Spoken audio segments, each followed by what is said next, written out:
Chapter 12, Part 1. Conclusion. Repent ye, for the kingdom of heaven is at hand. Chance meeting with the train-carrying soldiers to restore order among the famishing peasants. Reason of the expedition: how the decisions of the higher authorities are enforced in cases of insubordination on part of the peasants. What happened at Orel, as an example of how the rights of the proprietary classes are maintained by murder and torture. All the privileges of the wealthy are based on similar acts of violence. Number 2. The elements that made up the force sent to Tula, and the conduct of the men composing it. How these men could carry out such acts, the explanation is not to be found in ignorance, conviction, cruelty, heartlessness, or want of moral sense. They do these things because they are necessary to support the existing order, which they consider it every man's duty to support. The basis of this conviction that the existing order is necessary and inevitable, in the upper classes, this conviction is based on the advantages of the existing order for themselves. But what forces men of the lower classes to believe in the immutability of the existing order from which they derive no advantage and which they aid in maintaining? Facts contrary to their conscience. This is the result of the lower classes being deluded by the upper, both as to the inevitability of the existing order and the lawfulness of the acts of violence needed to maintain it. Deception in general, special form of deception in regard to military service, conscription. Number 3. How can men allow that murder is permissible while they preach principles of morality? And how can they allow the existence in their midst of a military organization of physical force which is a constant menace to public security? It is only allowed by the upper classes who profit by this organization, because their privileges are maintained by it. The upper classes allow it, and the lower classes carry it into effect in spite of their consciousness of the immorality of the deeds of violence. The more readily because through the arrangements of the government, the moral responsibility for such deeds is divided among a great number of participants, and everyone throws the responsibility on someone else. Moreover, the sense of moral responsibility is lost through the delusion of inequality and the consequent intoxication of power on the part of superiors, and servility on the part of inferiors. The condition of these men, acting against the dictates of their conscience, is like that of hypnotized subjects acting by suggestion. The difference between this obedience to government suggestion and obedience to public opinion and to the guidance of men of higher moral sense, the existing order of society, which is the result of an extinct public opinion and is inconsistent with the already existing public opinion of the future, is only maintained by the stupefaction of the conscience, produced spontaneously by self-interest in the upper classes and through hypnotizing in the lower classes. The conscience, or the common sense of such men, may awaken, and there are examples of its sudden awakening, so that one can never be sure of the deeds of violence they are prepared for. It depends entirely on the point which the sense of the unlawfulness of the acts of violence has reached, and this sense may spontaneously awaken in men, or may be reawakened in the influence of men of more conscience. Number 4. Everything depends on the strength of the consciousness of Christian truths in each individual man. The leading men of modern times, however, do not think it necessary to preach or practice the truths of Christianity, but regard the modification of the external conditions of existence within the limit imposed by governments as sufficient to reform the life of humanity. On this scientific theory of hypocrisy, which has replaced the hypocrisy of religion, men of the wealthy classes base their justification of their position. Through this hypocrisy, they can enjoy the exclusive privileges of their position by force and fraud, and still pretend to be Christians to one another and be easy in their minds. This hypocrisy allows men who preach Christianity to take part in institutions based on violence. No external reformation of life will render it less miserable. Its misery the result of disunion caused by following lies, not the truth, union only possible in truth. Hypocrisy hinders this union, since hypocrites conceal from themselves and others the truth they know. Hypocrisy turns all reforms of life to evil. Hypocrisy distorts the idea of good and evil, and so stands in the way of the progress of men toward perfection. Undisguised criminals and malefactors do less harm than those who live by legalized violence, disguised by hypocrisy. All men feel the inequality of our life and would long ago have transformed it if it had not been dissimulated by hypocrisy, but seem to have reached the extreme limits of hypocrisy, and we need only make an effort of conscience to awaken as from a nightmare to a different reality. Number 5. Can man make this effort? According to the hypocritical theory of the day, man is not free to transform his life. Man is not free in his actions, but he is free to admit or to deny the truth he knows. When truth is once admitted, it becomes the basis of action. Men's threefold relation to truth. The reason of the apparent insolubility of the problem of free will. Man's freedom consists in the recognition of the truth revealed to him. There is no other freedom. Recognition of truth gives freedom and shows the path along which, willingly or unwillingly by mankind, man must advance.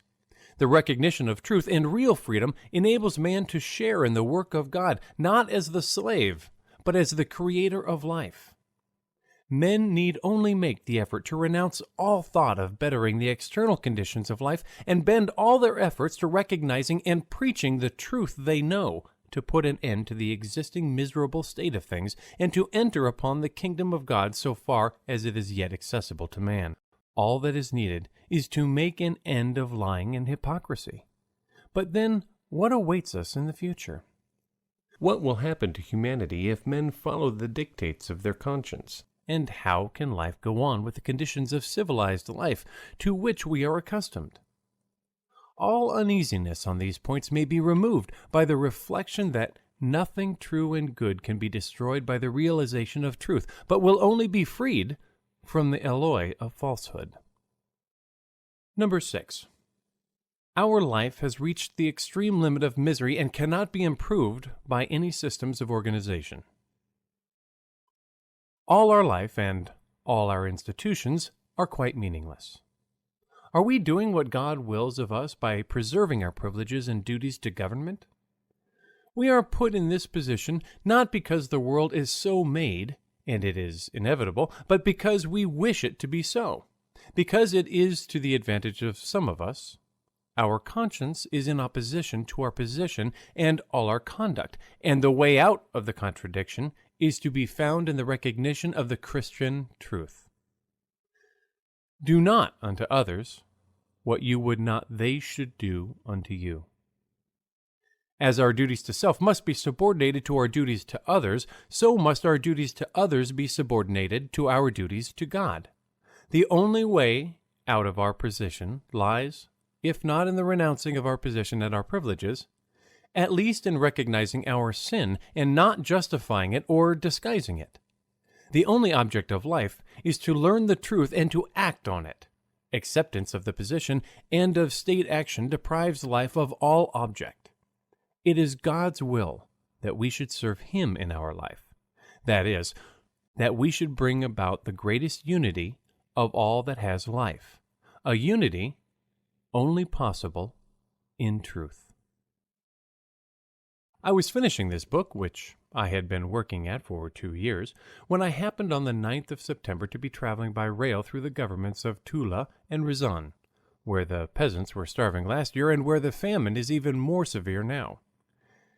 At one of the railway stations, my train passed an extra train which was taking a troop of soldiers under the conduct of the governor of the province, together with muskets, cartridges, and rods, to flog and murder these same famishing peasants. The punishment of flogging, by way of carrying the decree of the authorities into effect, has been more and more frequently adopted of late in Russia, in spite of the fact that corporal punishment was abolished by law 30 years ago. I had heard of this.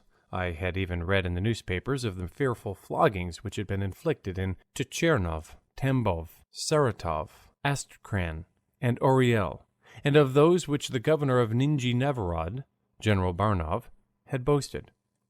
But I had never before happened to see men in the process of carrying out these punishments. And here I saw the spectacle of good Russians, full of the Christian spirit, traveling with guns and rods to torture and kill their starving brethren. The reason for their expedition was as follows. On one of the estates of a rich landowner, the peasants had common rights on the forest, and, having always enjoyed these rights, regarded the forest as their own, or at least as theirs in common with the owner. The landowner wished to keep the forest entirely to himself and began to fell the trees. The peasants lodged a complaint. The judges in the first instance gave an unjust decision. I say unjust on the authority of the lawyer and governor who ought to understand the matter, and decided the case in favor of the landowner. All the latter decisions, even that of the Senate, though they could see that the matter had been unjustly decided, confirmed the judgment and adjudicated the forest to the landowner. He began to cut down the trees, but the peasants, unable to believe that such obvious injustice could be done them by the higher authorities, did not submit to the decision and drove away the men sent to cut down the trees, declaring that the forest belonged to them and they would go to the Tsar before they would let them cut it down. The matter was referred to Petersburg, and the order was transmitted to the governor to carry the decision of the court into effect. The governor asked for a troop of soldiers, and here were the soldiers with bayonets and cartridges, and moreover, a supply of rods, expressly prepared for the purpose and heaped up in one of the trucks going to carry the decision of the higher authorities into effect. The decisions of the higher authorities are carried into effect by means of murder or torture, or threats of one or the other, according to whether they offer resistance or not. In the first case, if the peasants offer resistance, the practice is, in Russia, and it is the same everywhere where a state organization and private property exist, as follows. The governor delivers an address in which he demands submission. The excited crowd, generally deluded by their leaders, don't understand a word of what the representative of authority is saying in the pompous official language, and their excitement continues. Then, the governor announces that if they do not submit and disperse, he will be obliged to have recourse to force. If the crowd does not disperse even on this, the governor gives the order to fire over the heads of the crowd. If the crowd does not even then disperse, the governor gives the order to fire straight into the crowd. The soldiers fire, and the killed and wounded fall about the street. Then the crowd usually runs away in all directions, and the troops at the governor's command take those who are supposed to be the ringleaders and lead them off under escort. Then they pick up the dying, the wounded, and the dead, covered with blood, sometimes women and children among them. The dead they bury, and the wounded they carry to the hospital.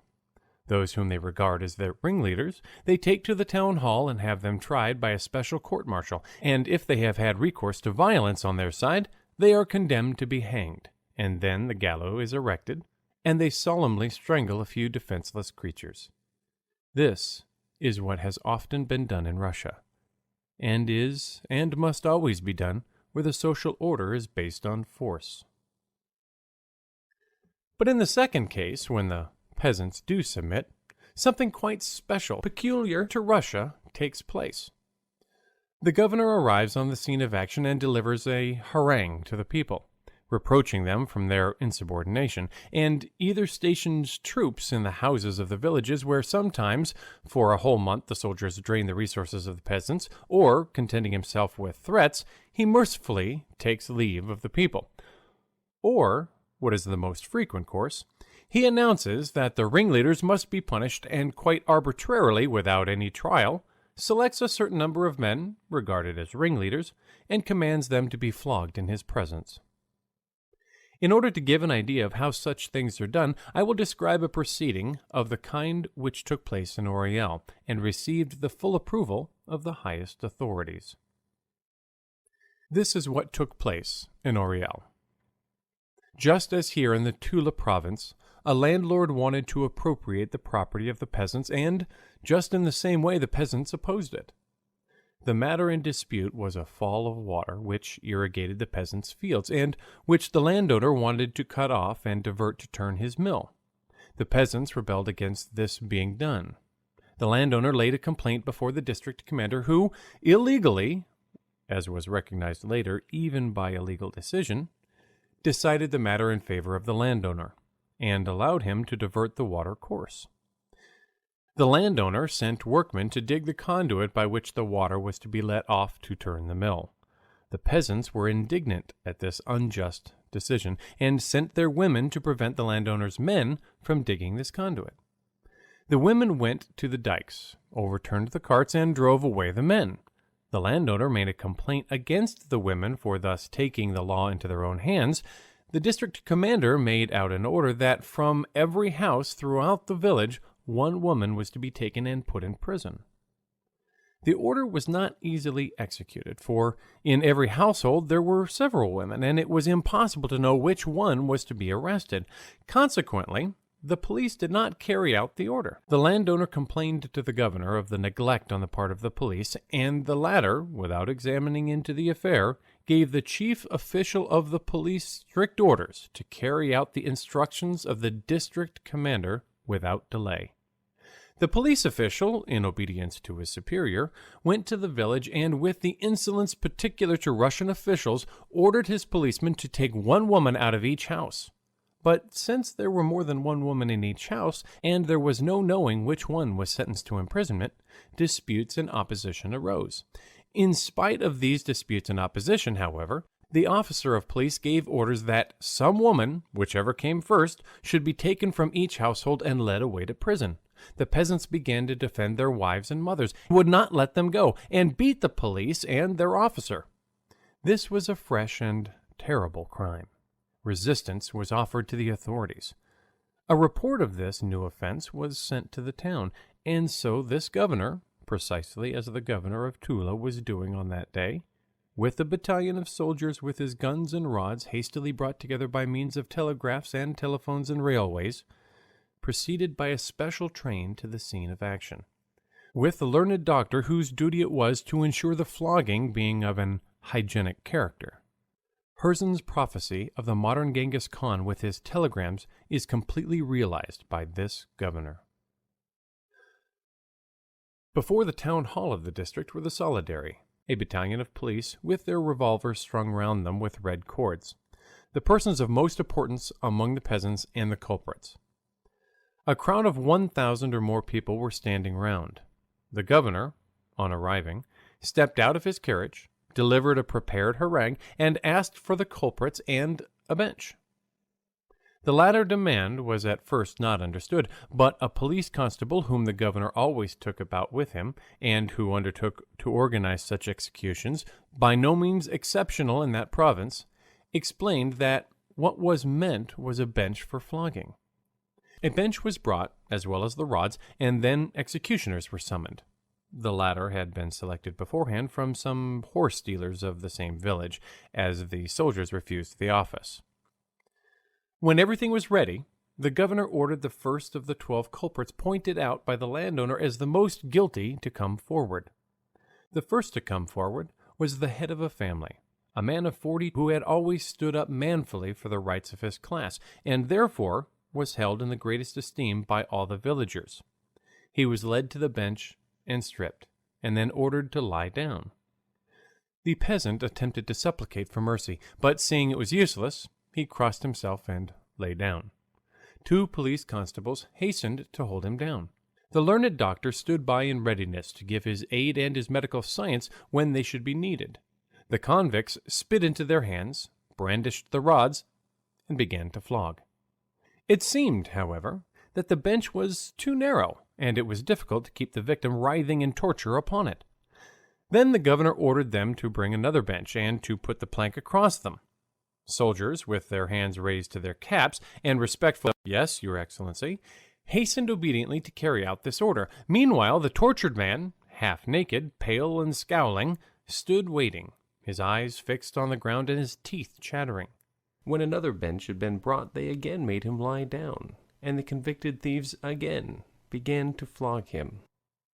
The victim's back and thighs and legs, and even his sides, became more and more covered with scars and wales, and at every blow there came the sound of the deep groans which he could no longer restrain. In the crowd standing round were heard the sobs of wives, mothers, children, and the families of the tortured man, and of all the others picked out for punishment. The miserable governor, intoxicated with power, was counting the strokes on his fingers and never left off smoking cigarettes, while several officious persons hastened on every opportunity to offer him a burning match to light them. When more than 50 strokes had been given, the peasant ceased to shriek and writhe, and the doctor, who had been educated in a government institution to serve his sovereign and his country with his scientific attainments, went up to the victim, felt his pulse, listened to his heart, and announced to the representative of authority that the man undergoing punishment had lost consciousness, and that, in accordance with the conclusions of science, to continue the punishment would endanger the victim's life. But the miserable governor, now completely intoxicated by the sight of blood, gave orders that the punishment should go on, and the flogging was continued up to 70 strokes, the number which the governor had for some reason fixed upon as necessary. When the 70th stroke had been reached, the governor said, "Enough! Next one!" And the mutilated victim, his back covered with blood, was lifted up and carried away unconscious, and another was led up.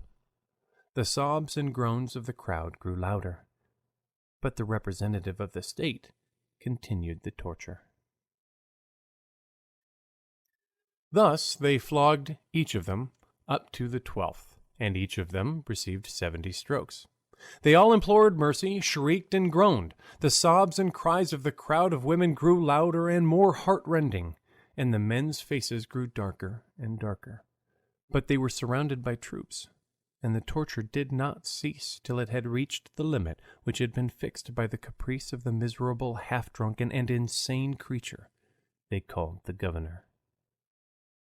The officials and officers and soldiers not only assisted in it, but were even partly responsible for the affair, since by their presence they prevented any interference on the part of the crowd.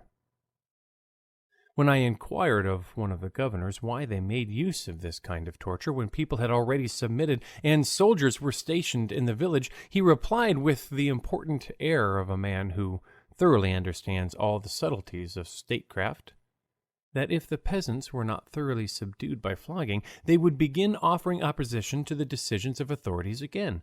When some of them had been thoroughly tortured, the authority of the state would be secured forever among them. And so, that was why the governor of Tula was going in his turn with the subordinate officials, officers, and soldiers to carry out a similar measure, by precisely the same means, i.e., by murder and torture. Obedience to the decision of higher authorities was to be secured, and this decision was to enable a young landowner who had an income of 100,000 to gain 3,000 rubles more by stealing a forest from a whole community of cold and famished peasants, to spend it in 2 or 3 weeks in the saloons of Moscow, Petersburg, or Paris. That was what those people whom I met were going to do. After my thoughts for 2 years had been turned in this same direction, fate seemed expressly to have brought me face to face for the first time in my life with a fact which showed me absolutely unmistakably in practice what had long been clear to me in theory, that the organization of our society rests not in people interested in maintaining the present order of things, like to imagine, on certain principles of jurisprudence, but on simple brute force, on the murder and torture of men. People who own great estates or fortunes, or who receive great revenues drawn from the classes who are in want even of necessities, the working class, as well as all those who, like merchants, doctors, artists, clerks, learned professors, coachmen, cooks, riders, valets, and baristas, make their living about these rich people, like to believe that the privileges they enjoy are not the result of force, but of absolutely free and just interchange of services, and that their advantages, far from being gained by such punishments and murders as took place in Oriel and several parts of Russia this year, and are always taking place all over Europe and America, have no kind of connection with these acts of violence. They like to believe that their privileges exist apart and are the result of free contract among people, and that the violent cruelties perpetrated on the people also exist apart and are the result of some general judicial, political, or economical laws. They try not to see that they all enjoy their privileges as a result of the same fact which forces the peasants who have tended the forest, and who are in the direct need of it for fuel, to give it up to a rich landowner who has taken no part in caring for its growth and has no need of it whatsoever. The fact is that if they don't give it up, they will be flogged or killed. And yet, if it is clear that it was only by means of menaces, blows, or murder that the mill in Oriel was enabled to yield a larger income, or that the forest which the peasants had planted became the property of a landowner, it should be equally clear that all the other exclusive rights enjoyed by the rich, by robbing the poor of their necessities, rest on the same basis of violence. If the peasants, who need land to maintain their families, may not cultivate the land about their houses, but one man, a Russian, English, Australian, or any other great landowner, possesses land enough to maintain 1,000 families, though he does not cultivate it himself, and if a merchant profiting by the misery of the cultivators, taking corn from them at a third of its value, can keep his corn in his granaries with perfect security while men are starving all around him, and sell it again for 3 times its value to the very cultivators he bought it from, it is evident that all this, too, comes from the same cause. And if one man may not buy of another a commodity from the other side of the certain fixed line called the frontier, without paying certain duties on it to men who have taken no part whatsoever in its production, and if men are driven to sell their last cow to pay taxes which the government distributes among its functionaries and spends on maintaining soldiers to murder these very taxpayers, it would appear self-evident that all this does not come about as the result of any abstract laws, but is based on just what was done in Oriel, and which may be done in Tula, and is done periodically in one form or another throughout the whole world, wherever there is a government, and where there are rich and poor. Simply because torture and murder are not employed in every instance of oppression by force, those who enjoy the exclusive privileges of the ruling classes persuade themselves, and others, that their privileges are not based on torture and murder, but on some mysterious general causes, abstract laws, and so on. Yet one would think it was perfectly clear that if men who consider it unjust, and all the working classes do consider it so nowadays, still pay the principal part of their produce of their labor away to the capitalist and the landowner, and pay taxes, though they know to what a bad use these taxes are put. They do so not from recognition of abstract laws of which they have never heard, but only because they know they will be beaten and killed if they don't do so. And if there is no need to imprison, beat, and kill men every time the landlord collects his rent, every time those who are in want of bread have to pay a swindling merchant 3 times its value, every time the factory hand has to be content with a wage less than half of the profit made by the employer, and every time a poor man pays his last ruble in taxes, it is because so many men have been beaten and killed for trying to resist these demands, that the lesson has now been learnt very thoroughly.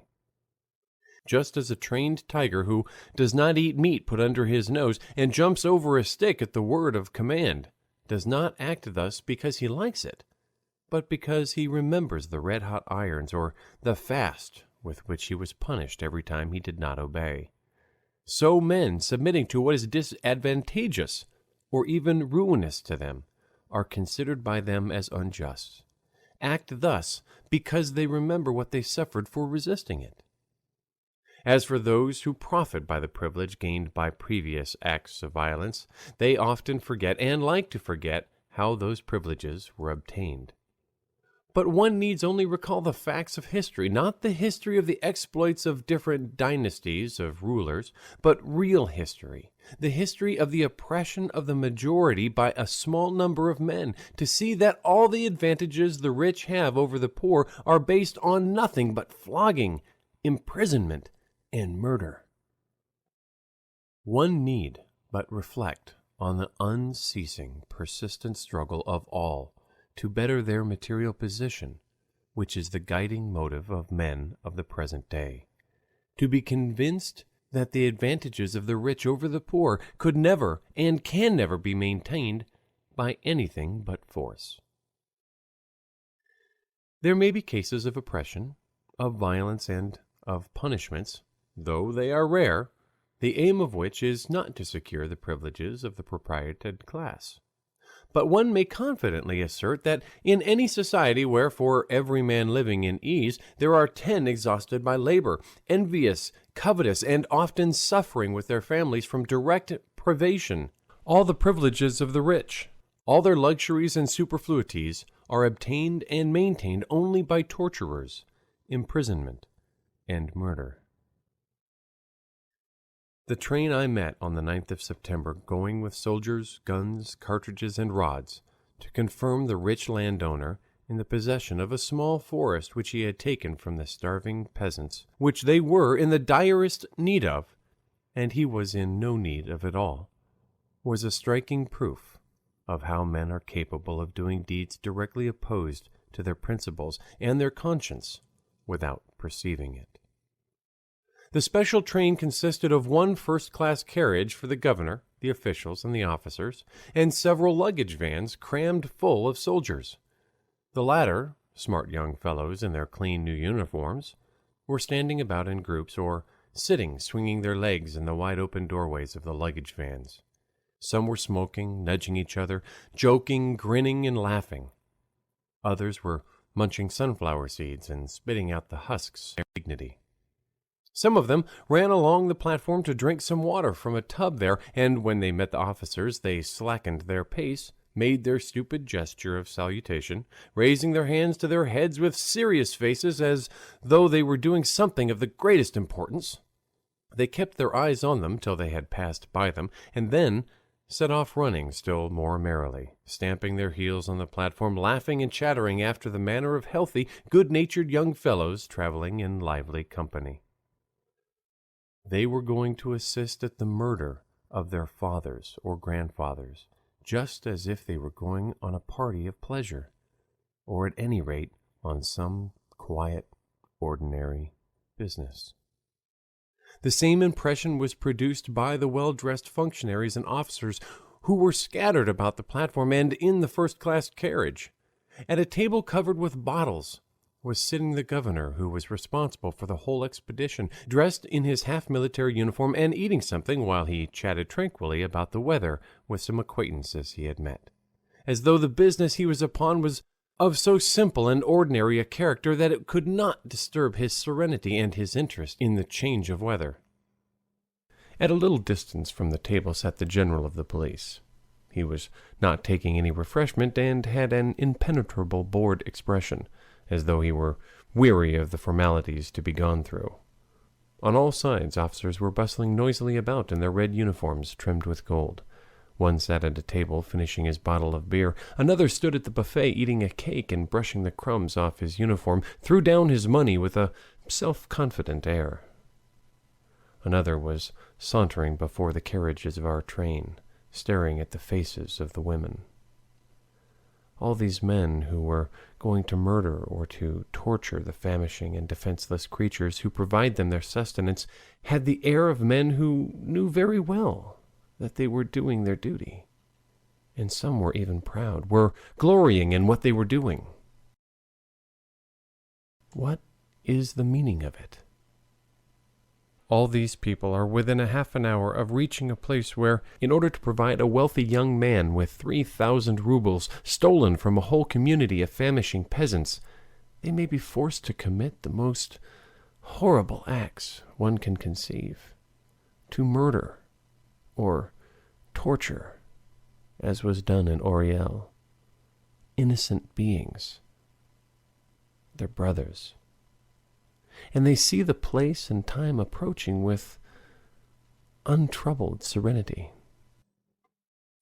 To say that all these government officials, officers, and soldiers do not know what is before them is impossible, for they are prepared for it. The governor must have given directions about the rods, the officials must have sent an order for them, purchased them, and entered the item in their accounts. The military officers have given and received orders about cartridges. They all know what they are going to torture, perhaps to kill, their famishing fellow creatures, and that they must set to work within an hour. To say, as is usually said, and as they would themselves repeat, that they are acting from conviction of the necessity for supporting the state organization would be a mistake. For in the first place, these men have probably never even thought about state organization and the necessity of it. In the second place, they cannot possibly be convinced that the act in which they are taking part will tend to support rather than to ruin the state. And thirdly, in reality, the majority, if not all, of these men, far from ever sacrificing their own pleasure or tranquility to support the state, never let slip an opportunity of profiting at the expense of the state in every way they can increase their own pleasure and ease, so that they are not acting thus for the sake of the abstract principles of the state. What is the meaning of it? Yet I know all these men. If I don't know all of them personally, I know their characters pretty nearly, their past and their way of thinking. They certainly all have mothers, some of them wives and children. They are certainly, for the most part, good, kind, even tender-hearted fellows, who hate every sort of cruelty, not to speak of murder.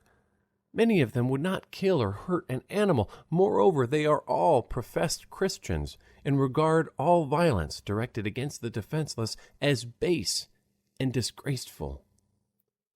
Certainly not one of them would be capable of everyday life, for his own personal profit, of doing 100th part of what the governor of Oriel did.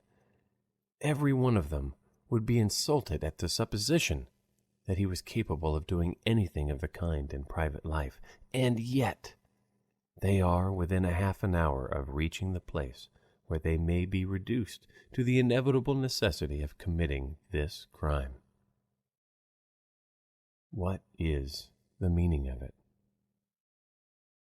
But it is not only these men who are going to train prepared for murder and torture.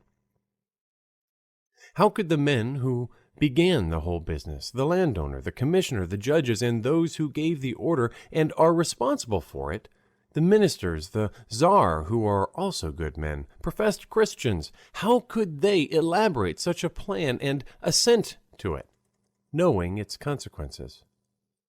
The spectators even, who took no part in the affair, how could they, who are indignant at the sight of any cruelty in private life, even the overtaxing of a horse, allow such a horrible deed to be perpetrated?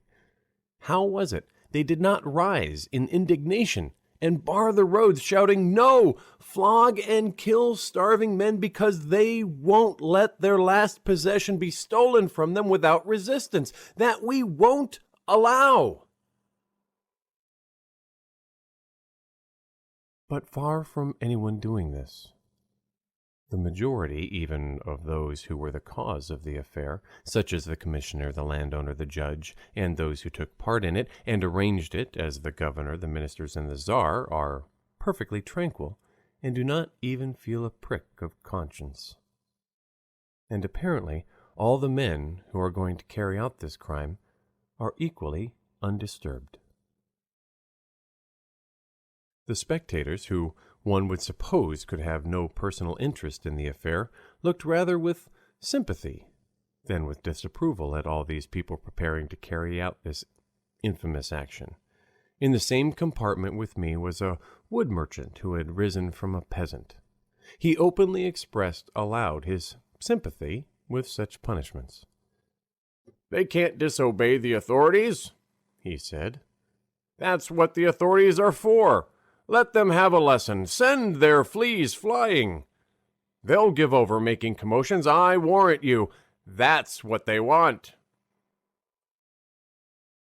What is the meaning of it? It is not possible to say that all these people who have provoked or aided or allowed this deed are such worthless creatures that, knowing all the infamy of what they are doing, they do it against their principles. Some for pay and for profit, others through fear of punishment. All of them in certain circumstances know how to stand up for their principles. Not one of these officials will curse, read another man's letter, or put up with an affront without demanding satisfaction. Not one of these officers would consent to cheat at cards, would refuse to pay a debt of honor, would betray a comrade, run away on a field of battle, or desert the flag. Not one of these soldiers would spit out the Holy Sacrament or eat meat on Good Friday. All these men are ready to face any kind of privation, suffering, or danger rather than consent to do what they regard as wrong. They have therefore the strength to resist doing what is against their principles. It is even less possible to assert that all these men are such brutes that it is natural and not distasteful to them to do such deeds. One need only talk to those people a little to see that all of them, the landowner even, and the judge, and the minister, and the czar, and the government, the officers and the soldiers, not only disapprove of such things in the depth of their soul, but suffer from the consciousness of their participation in them when they recollect what they imply. But they try not to think about it. One need only talk to any of these who are taking part in the affair, from the landowner to the lowest policeman or soldier, to see that in the depths of their soul they all know it is a wicked thing, that it would be better to have nothing to do with it, and are suffering from the knowledge. A lady of liberal views, who was traveling in the same train with us, seeing the governor and the officers in the first-class saloon, and learning the object of the expedition, began intentionally raising her voice so that they should hear, to abuse the existing order of things, and to cry shame on men who would take part in such proceedings. Everyone felt awkward. No one knew where to look, but no one contradicted her. They tried to look as though such remarks were not worth answering, but one could see by their faces and their averted eyes that they were ashamed. I noticed the same thing in the soldiers. They too knew that what they were sent to do was a shameful thing, but they did not want to think about what was before them. When the wood merchant, as I suspect insincerely only to show that he was a man of education, began to speak of the necessity of such measures, the soldiers who heard him all turned away from him, scowling and pretending not to hear. All the men who, like the landowner, the commissioner, the minister, and the czar, were responsible for the perpetration of this act, as well as those who were now going to execute it, and even those who were mere spectators of it, knew that it was a wickedness, and were ashamed of taking any share in it, and even of being present at it. Then why did they do it, or allow it to be done? Ask them the question. And the landowner who started the affair, and the judge who pronounced a clearly unjust, even though formally legal, decision, and those who commanded the execution of the decision, and those who, like the policemen, soldiers, and peasants, will execute the deed with their own hands, flogging and killing their brothers, all who have devised, abetted, decreed, executed, or allowed such crimes, will make substantially the same reply. The authorities, those who have started, devised, and decreed the matter, will say that such acts are necessary for the maintenance of the existing order. The maintenance of the existing order is necessary for the welfare of the country and of humanity, for the possibility of social existence and human progress. Men of the poorer classes, peasants and soldiers, who will have to execute the deed of violence with their own hands, say that they do so because it is the command of their superior authority, and the superior authority knows what he is about. That those are in authority who ought to be in authority, and that they know what they are doing, appears to them a truth of which there can be no doubt. If they could admit the possibility of mistake or error, it would only be of functionaries of a lower grade. The highest authority on which all the rest depends seemed to them immaculate beyond suspicion. Though expressing the motives of their conduct differently, both those in command and their subordinates are agreed in saying that they act thus because the existing order is the order which must and ought to exist at the present time, and that therefore to support it is the sacred duty of every man. Only this acceptance of the necessity and therefore immutability of the existing order, all who take part in acts of violence on the part of the government base the argument always advanced in their justification. Since the existing order is immutable, they say, the refusal of a single individual to perform the duties laid upon him will effect no change in things, and will only mean that some other man will be put in his place who may do the work worse, that is to say, more cruelly, to the still greater injury of the victims of the act of violence. This conviction that the existing order is the necessary and therefore immutable order, which it is a sacred duty for every man to support, enables good men of high principles in private life to take part with conscience, more or less untroubled in crimes, such as that perpetrated in Oriel, and that which the men in the Tula train were going to perpetrate. But what is this conviction based on? It is easy to understand that the landowner prefers to believe that the existing order is inevitable and immutable, because this existing order secures him an income from his hundreds and thousands of acres, by means of which he can lead his habitual, indolent, and luxurious life. It is easy to understand that the judge readily believes in the necessity of an order of things, through which he receives a wage 50 times as great as the most industrious laborer can earn. And the same applies to all the higher officials. It is only under the existing regime that as governor, prosecutor, senator, members of the various councils, they can receive their several thousands of rubles a year, without which they and their families would once sink into ruin.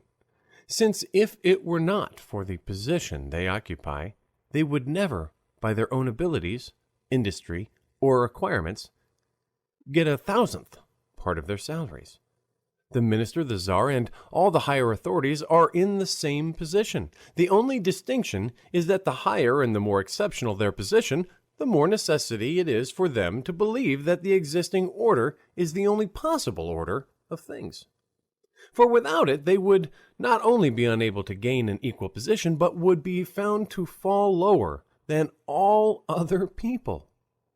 A man who has of his own free will entered the police force at a wage of 10 rubles, which he could easily earn in any other position, is hardly dependent on the preservation of the existing regime, and so he may not believe in its immutability. But a king or an emperor who receives millions for his post, and knows that there are thousands of people around him who would like to dethrone him and take his place, who knows that he will never receive such a revenue or so much honor in any other position, who knows in most cases through his more or less despotic rule that if he were dethroned he would have to answer for abuse of power, he cannot but believe in the necessity and even sacredness of the existing order. The higher and the more profitable a man's position, the more unstable it becomes, and the more terrible and dangerous a fall from it for him. The more firmly the man believes in the existing order, and therefore with the more ease of conscience can such a man perpetrate cruel and wicked acts, as though they were not in his own interest, but for the maintenance of that order. This is the case with all men in authority who occupy positions more profitable than they could occupy except for the present regime, from the lowest police officer to the czar. All of them are more or less convinced that the existing order is immutable, because the chief consideration it is to their own advantage. But the peasants, the soldiers who are at the bottom of the social scale, who have no kind of advantage from the existing order, who are in the very lowest position of subjugation and humiliation, what forces them to believe that the existing order in which they are in their humble and disadvantageous position is the order which ought to exist, and which they ought to support even at the cost of evil actions contrary to their conscience? What forces these men to the false reasoning that the existing order is unchanging and that therefore they ought to support it, when it is so obvious, on the contrary, that it is only unchanging because they themselves support it. What forces these peasants, taken only yesterday from the plow and dressed in ugly and unseemly costumes with blue collars and gilt buttons, to go with guns and sabers and murder their famishing fathers and brothers?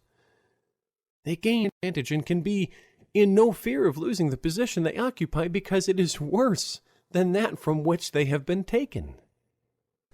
The persons in authority of the higher orders, landowners, merchants, judges, senators, governors, ministers, czars, and officers, take part in such doings because the existing order is to their advantage. In other respects, they are often good and kind-hearted men, and they are more able to take part in such doings because their share in them is limited to suggestions, decisions, and orders. These persons in authority never do themselves what they suggest, decide, or command to be done. For the most part, they do not even see how all the atrocious deeds they have suggested and authorized are carried out. But the unfortunate men of the lower orders, who gain no kind of advantage from the existing regime, but, on the contrary, are treated with the utmost contempt, support it, even by dragging people with their own hands from their families, handcuffing them, throwing them in prison, guarding them, shooting them. Why do they do it? What forces them to believe that the existing order is unchanging and they must support it? All violence rests, we know, on those who do the beating, the handcuffing, the imprisoning, and the killing with their own hands. If there were no soldiers or armed policemen ready to kill or outrage anyone as they are ordered, not one of those people who sign sentences of death, imprisonment, or galley slavery for life would make up his mind to hang in prison or torture 1,000th part of those whom, quietly sitting in his study, he now orders to be tortured in all kinds of ways, simply because he does not see it nor do it himself, but only gets it done at a distance by these servile tools. All the acts of injustice and cruelty which are committed in the ordinary course of daily life have only become habitual because there are these men always ready to carry out such acts of injustice and cruelty. If it were not for them, far from anyone using violence against the immense masses who are now ill-treated, those who now command their punishment would not venture to sentence them, would not even dare to dream of the sentences they decree with such easy confidence at present. And if it were not for these men, ready to kill or torture anyone at their commander's will, no one would dare to claim, as all the idle landowners claim with such assurance, that a piece of land surrounded by peasants who are in wretchedness from want of land is the property of a man who does not cultivate it, or that stores of corn taken by swindling from the peasants ought to remain untouched in the midst of a population dying of hunger because the merchants must make their profit. If it were not for these servile instruments at the disposal of the authorities, it could never have entered the head of the landowner to rob the peasants of the forest they had tended, nor of the officials to think they are entitled to their salaries taken from the famishing people, the price of their oppression. Least of all could anyone dream of killing or exiling men for exposing falsehood and telling the truth. All this can only be done because the authorities are confidently assured that they have always these servile tools at hand, ready to carry out all their demands into effect by means of torture and murder. All the deeds of violence of tyrants, from Napoleon to the lowest commander of a company who fires upon a crowd, can only be explained by the intoxicating effect of their absolute power over these slaves. All force, therefore, rests on these men who carry out the deeds of violence with their own hands, the men who serve in the police or the army, especially the army, for the police only venture to do their work because the army is at their back. What, then, has brought these masses of honest men on whom the whole thing depends, who gain nothing by it, and who have to do these atrocious deeds with their own hands? What has brought them to accept the amazing delusion that the existing order, unprofitable, ruinous, and fatal as it is for them, is the order which ought to exist? Who has led them into this amazing delusion? They can never have persuaded themselves that they ought to do what is against their conscience, and also the source of misery and ruin for themselves and all their class, who make up 9/10 of the population.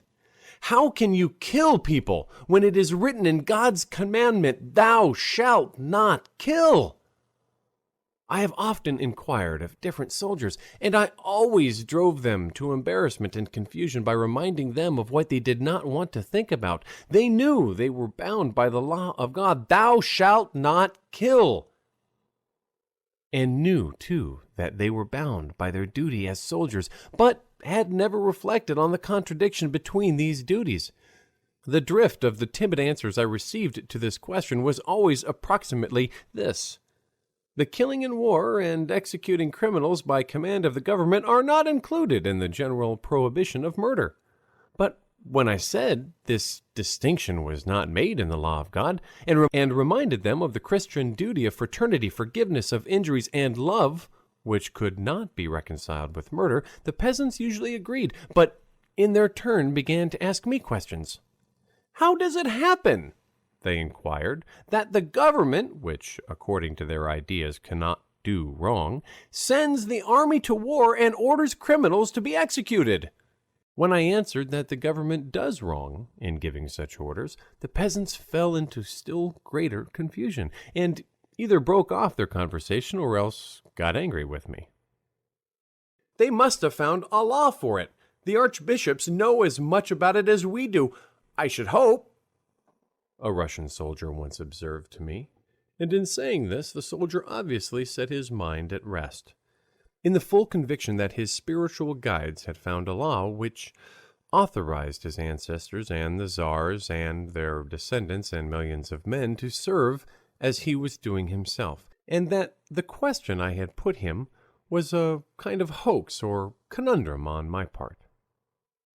Everyone in our Christian society knows, either by tradition or by revelation or by the voice of conscience, that murder is one of the most fearful crimes a man can commit, as the gospel tells us, and that the sin of murder cannot be limited to certain persons. That is, murder cannot be a sin for some and not a sin for others. Everyone knows that if murder is a sin, it is always a sin, whoever are the victims murdered, just like the sin of adultery, theft, or any other. At the same time, from their childhood up, men see that murder is not only permitted, but even sanctioned by the blessings of those whom they are accustomed to regard as their divinely appointed spiritual guides, and see their secular leaders with calm assurance organizing murder, proud to wear murderous arms, and demanding of others in the name of the laws of the country and even of God that they should take part in murder. Men see that there is some inconsistency here, but not being able to analyze it, involuntarily assume that this apparent inconsistency is only the result of their ignorance. The very grossness and obviousness of the inconsistency confirms them in this conviction. End of chapter 12, part 1.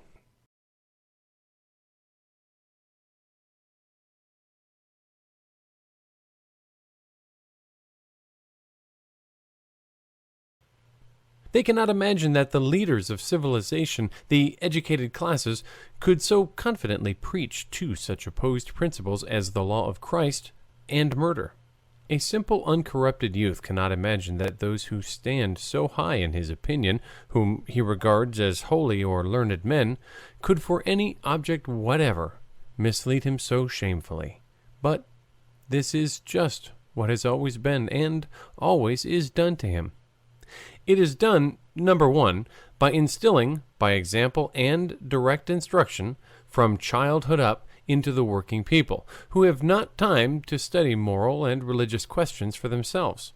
The idea that torture and murder are compatible with Christianity, and that for certain objects of state, torture and murder are not only admissible, but ought to be employed. And 2. By instilling into certain of the people, who have either voluntarily enlisted or been taken by compulsion into the army, the idea that the perpetration of murder and torture on their own hands is a sacred duty and even a glorious exploit, worthy of praise and reward. The general delusion is diffused among all people by means of the catechisms or books, which nowadays replace them in use for the compulsory education of children. In them, it is stated that violence, that is, imprisonment and execution, as well as murder in civil or foreign war in the defense and maintenance of the existing state organization, whatever that may be, absolute or limited monarchy, convention, consulate, empire of this or that, Napoleon or Bollinger, constitutional monarchy, commune, or republic, is absolutely lawful and not opposed to morality and Christianity.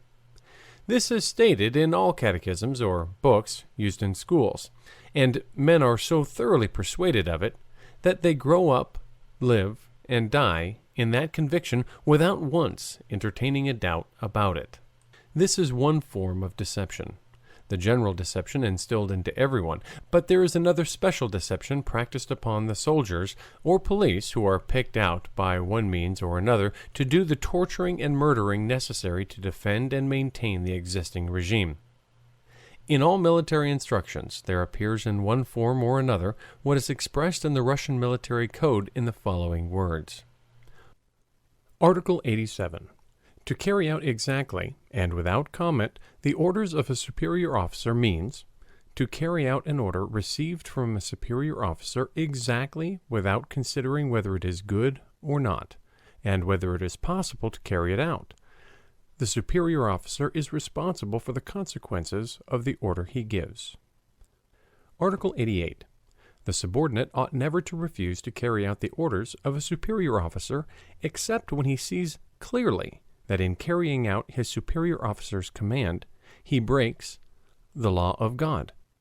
One involuntarily expects, not at all, his oath of fidelity and allegiance to the Tsar. It is here said that the man who is a soldier can and ought to carry out all the orders of his superior without exception, and as these orders for the most part involve murder, it follows that he ought to break all the laws of God and man. The one law he may not break is that of fidelity and allegiance to the man who happens, at a given moment, to be in power. Precisely the same thing is said in other words in all codes of military instruction, and it could not be otherwise, since the whole power of the army and the state is based in reality on this delusive emancipation of men from their duty to God and their conscience, and the substitution of duty to their superior officer for all other duties. This, then, is the foundation of the belief of the lower classes, that the existing regime so fatal for them is the regime which ought to exist, and which they ought, therefore, to support, even by torture and murder. This belief is founded on a conscious deception practiced on them by the higher classes, and it cannot be otherwise, to compel the lower classes, which are more numerous, to oppress and ill-treat themselves, even at the cost of actions opposed to their conscience. It was necessary to deceive them, and it has been done accordingly. Not many days ago, I saw once more this shameless deception being openly practiced, and once more I marveled that it could be practiced so easily and impudently. At the beginning of November, as I was passing through Tula, I saw once again at the gates of the Zemsky courthouse the crowd of peasants I had so often seen before, and heard the drunken shouts of the men mingled with the pitiful lamentations of their wives and mothers. It was the recruiting session. I can never pass by the spectacle. It attracts me by a kind of fascination of repulsion. I again went into the crowd, took my stand among the peasants, looked about and asked questions. And once again I was amazed that this hideous crime can be perpetrated so easily in broad daylight and in the midst of a large town. As the custom is every year in all the villages and hamlets of the 100 millions of Russians, on the 1st of November the village elders had assembled the young men inscribed on the lists, often their own sons among them, and had brought them to the town. On the road, the recruits have been drinking without intermission, unchecked by the elders, who feel that going on such an insane errand, abandoning their wives and mothers and renouncing all they hold sacred in order to become a senseless instrument of destruction, would be too agonizing if they were not stupefied with spirits. And so they have come, drinking, swearing, singing, fighting, and scuffling with one another. They have spent the night in taverns. In the morning they have slept off their drunkenness and have gathered together at the Zemsky courthouse. Some of them, in new sheepskin pelisses, with knitted scarves round their necks, their eyes swollen from drinking, are shouting wildly to one another to show their courage. Others, crowded near the door, are quietly and mournfully waiting their turn. Between their weeping wives and mothers, I had chanced upon the day of the actual enrolling, that is, the examination of those whose names are on the list. Others, meantime, were crowding into the hall of the recruiting office. Inside the office, the work was going on rapidly. The door is opened, and the guard calls, "Pyotr Sidorov." Pyotr Sidorov starts, crosses himself, and goes into a little room with a glass door, where the conscripts undress. A comrade of Pyotr Sidorov's, who has just been passed for service, and come naked out of the revision office, is dressing hurriedly, his teeth chattering. Sidorov has already heard the news, and can see from his face, too, that he has been taken. He wants to ask him questions, but they hurry him and tell him to make haste and undress. He throws off his pelisse, slips his boots over his feet, takes off his waistcoat and draws his shirt over his head, and naked, trembling all over, and exhaling an odor of tobacco, spirits, and sweat, goes into the revision office, not knowing what to do with his brawny bare arms. Directly facing him in the revision office hangs a great gold frame, a portrait of the Tsar in full uniform with decorations, and in the corner a little portrait of Christ in a shirt and a crown of thorns. In the middle of the room is a table covered with green cloth, on which there are papers lying and a three-cornered ornament surrounded by an eagle, the zerzel. Round the table are sitting the revising officers, looking collected and indifferent. One is smoking a cigarette, another is looking through some papers. Directly Sidorov comes in, a guard goes up to him, places him under the measuring frame, raising him under his chin and straightening his legs. The man with the cigarette, he is the doctor, comes up and, without looking at the recruit's face, but somewhere beyond it, feels his body over with an air of disgust, measures him, tests him, tells the guard to open his mouth, tells him to breathe, to speak. Someone notes something down. At last, without having once looked at him in the face, the doctor says, "Right, next one," and with a weary air sits down again at the table. The soldiers again hustle and hurry the lad. He somehow gets into his trousers, wraps his feet in rags, puts on his boots, looks for his scarf and cap, and bundles his pelisse under his arm. Then they lead him into the main hall, shutting him off apart from the rest of the bench, behind which all the conscripts who have been passed for service are waiting. Another village lad, like himself, but from a distant province, now a soldier armed with a gun with a sharp-pointed bayonet at the end, keeps watch over him, ready to run him through the body if he should think of trying to escape. Meantime, the crowd of fathers, mothers, and wives, hustled by the police, are pressing round the door to hear whose lad has been taken, who is let off. One of the rejected comes out and announces that Pyotr is taken, and at once a shrill cry is heard from Pyotr's young wife, for whom this word, taken, means separation for 4 or 5 years, the life of a soldier's wife as a servant, often a prostitute. But here comes a man along the street with flowing hair and a particular dress, who gets out of his droshky and goes into the Zemsky courthouse. The police clear a way for him through the crowd. It is the Reverend Father come to administer the oath, and this Father, who has been persuaded that he is specially and exclusively devoted to the service of Christ, and who, for the most part, does not himself see the deception in which he lives, goes into the hall where the conscripts are waiting. He throws round him a kind of curtain of brocade, pulls his long hair out over it, opens the very gospel in which swearing is forbidden, takes the cross, the very cross on which Christ was crucified, because he would not do what this false servant of his is telling men to do, and puts them on the lectern. And all these unhappy, defenseless, and deluded lads repeat after him the lie which he utters with the assurance of familiarity. He reads, and they repeat after him, "I promise and swear by Almighty God upon his holy gospel," etc., "to defend," etc. And that is, to murder anyone I am told to, and to do everything I am told by men I know nothing of, and who care nothing for me except as an instrument for perpetrating the crimes by which they are kept in their position of power, and my brothers in their condition of misery. All the conscripts repeat these ferocious words without thinking, and then the so-called father goes away with a sense of having correctly and conscientiously done his duty.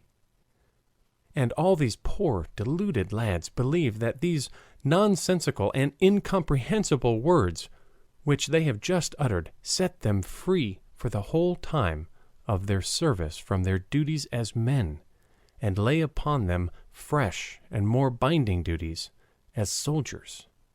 And this crime is perpetrated publicly, and no one cries out to the deceiving and the deceived, "Think what you are doing. This is the basest, falsest lie by which not bodies only, but souls too, are destroyed." No one does this.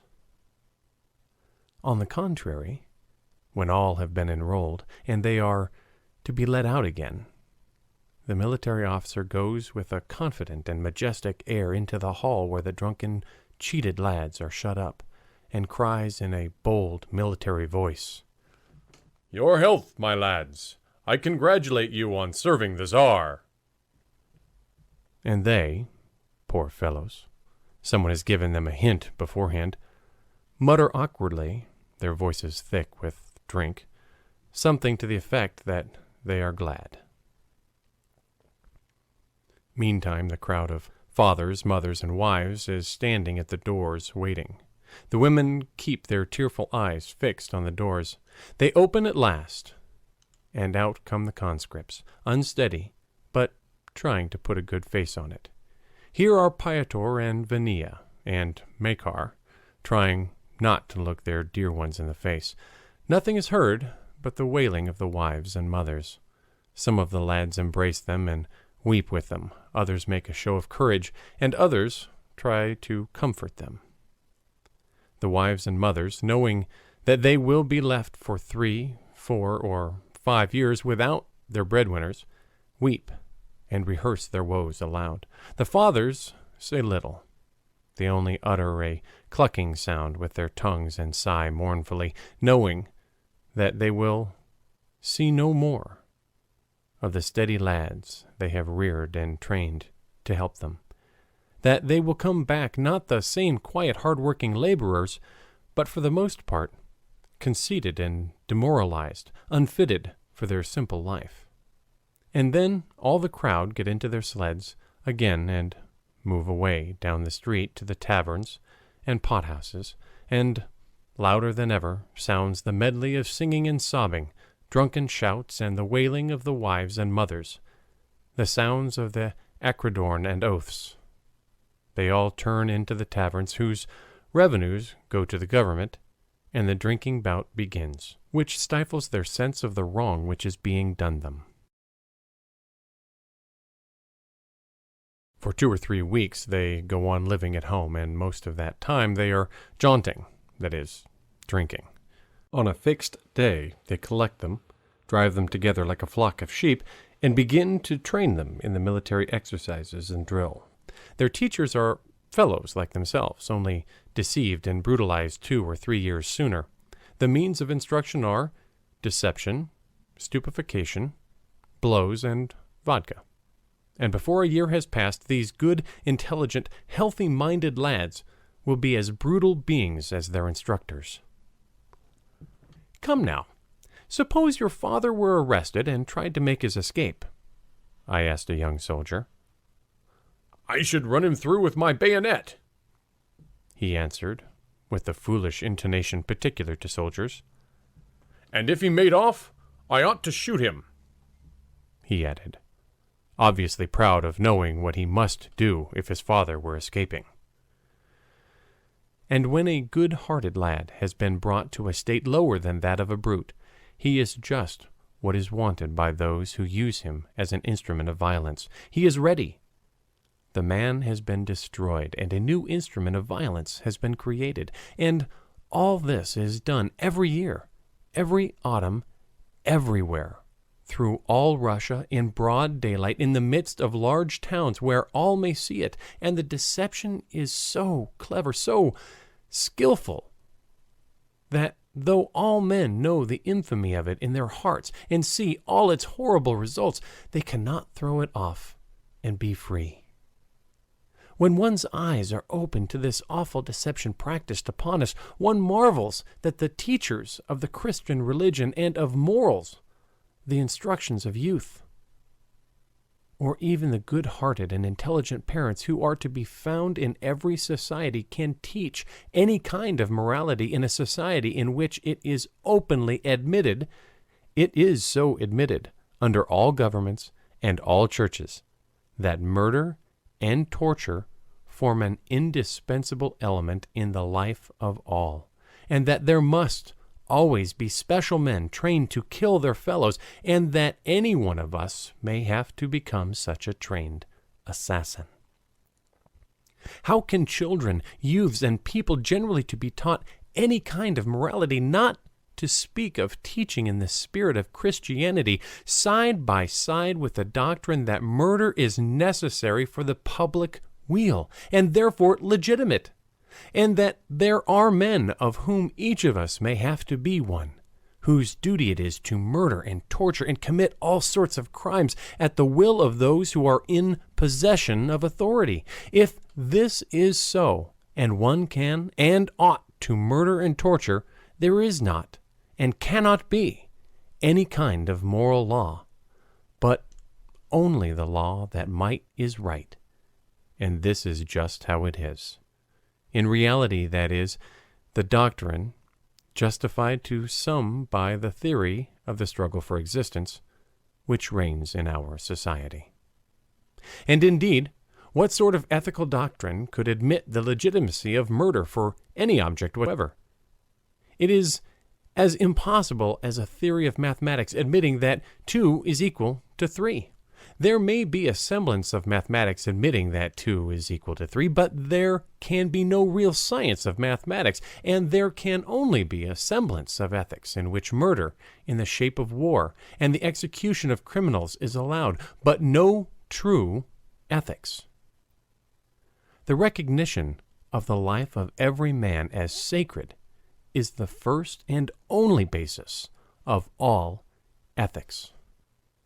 The doctrine of an eye for an eye and a tooth for a tooth has been abrogated by Christianity because it is the justification of immorality and a mere semblance of equality and has no real meaning. Life is a value which has no weight nor size and cannot be compared to any other, and so there is no sense in destroying a life for a life. Besides, every social law aims at the amelioration of man's life.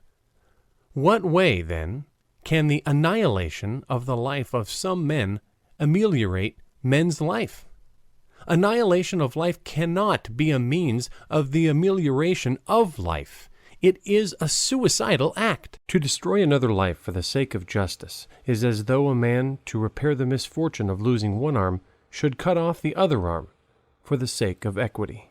But putting aside the sin of deluding men into regarding the most awful crime as a duty, putting aside the revolting sin of using the name and authority of Christ to sanction what he most condemned, not to speak of the curse on those who cause these little ones to offend, how can people who cherish their own way of life, their progress, even from the point of view of their personal security, allow the formation in their midst of an overwhelming force as senseless, cruel, and destructive as every government is organized on the basis of an army. Even the most cruel band of brigands is not so much to be dreaded as such a government. The power of every brigand chief is at least so far limited that the men of his band preserve at least some human liberty and can refuse to commit acts opposed to their conscience.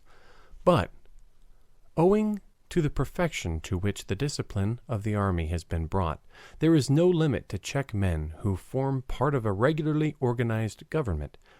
There are no crimes so revolting that they would not readily be committed by men who form part of a government or army at the will of anyone, such as Bollinger, Napoleon, or Pugachev, to be at their head. Often, when one sees conscription levies, military drills and maneuvers, police officers with loaded revolvers, and sentinels at their post with bayonets on their rifles, when one hears for whole days at a time, as I hear it in Helsinki where I live, the whistle of balls and the dull thud as they fall in the sand, when one sees in the midst of a town where any effort at violence and self-defense is forbidden, where the sale of powder and of chemicals, where furious driving and practicing as a doctor without a diploma, and so on, are not allowed, thousands of disciplined troops, trained to murder and subject to one man's will, one asks oneself, how can people who prize their security quietly allow it and put up with it? Apart from the immorality and evil effects of it, nothing can possibly be more unsafe. What are people thinking about? I don't mean now Christians, ministers of religion, philanthropists, and moralists, but simply people who value their life, their security, and their comfort. This organization, we know, will work just as well in one man's hands as another. Today, let us assume power is in the hands of a ruler who can be endured, but tomorrow it may be seized by a Byron, an Elizabeth, a Catherine, a Pugachev, a Napoleon I, or a Napoleon III. And the man in authority, endurable today, may become a brute tomorrow, or may be succeeded by a mad or imbecile heir like the King of Bavaria or our Paul I. And not only the highest authorities, but all little satraps, scattered over everywhere, like so many General Baranovs, governors, police officers even, and commanders of companies, can perpetrate the most awful crimes before there is time for them to be removed from office. And this is what is constantly happening. One involuntarily asks, how can men let it go on, not from higher considerations only, but from regard to their own safety?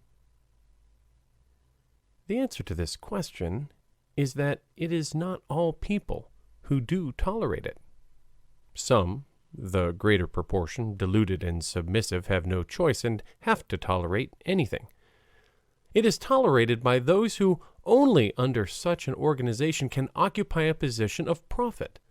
They tolerate it, because for them the risks of suffering from a foolish or cruel man being at the head of the government or the army are always less than the disadvantages to which they would be exposed by the destruction of the organization itself.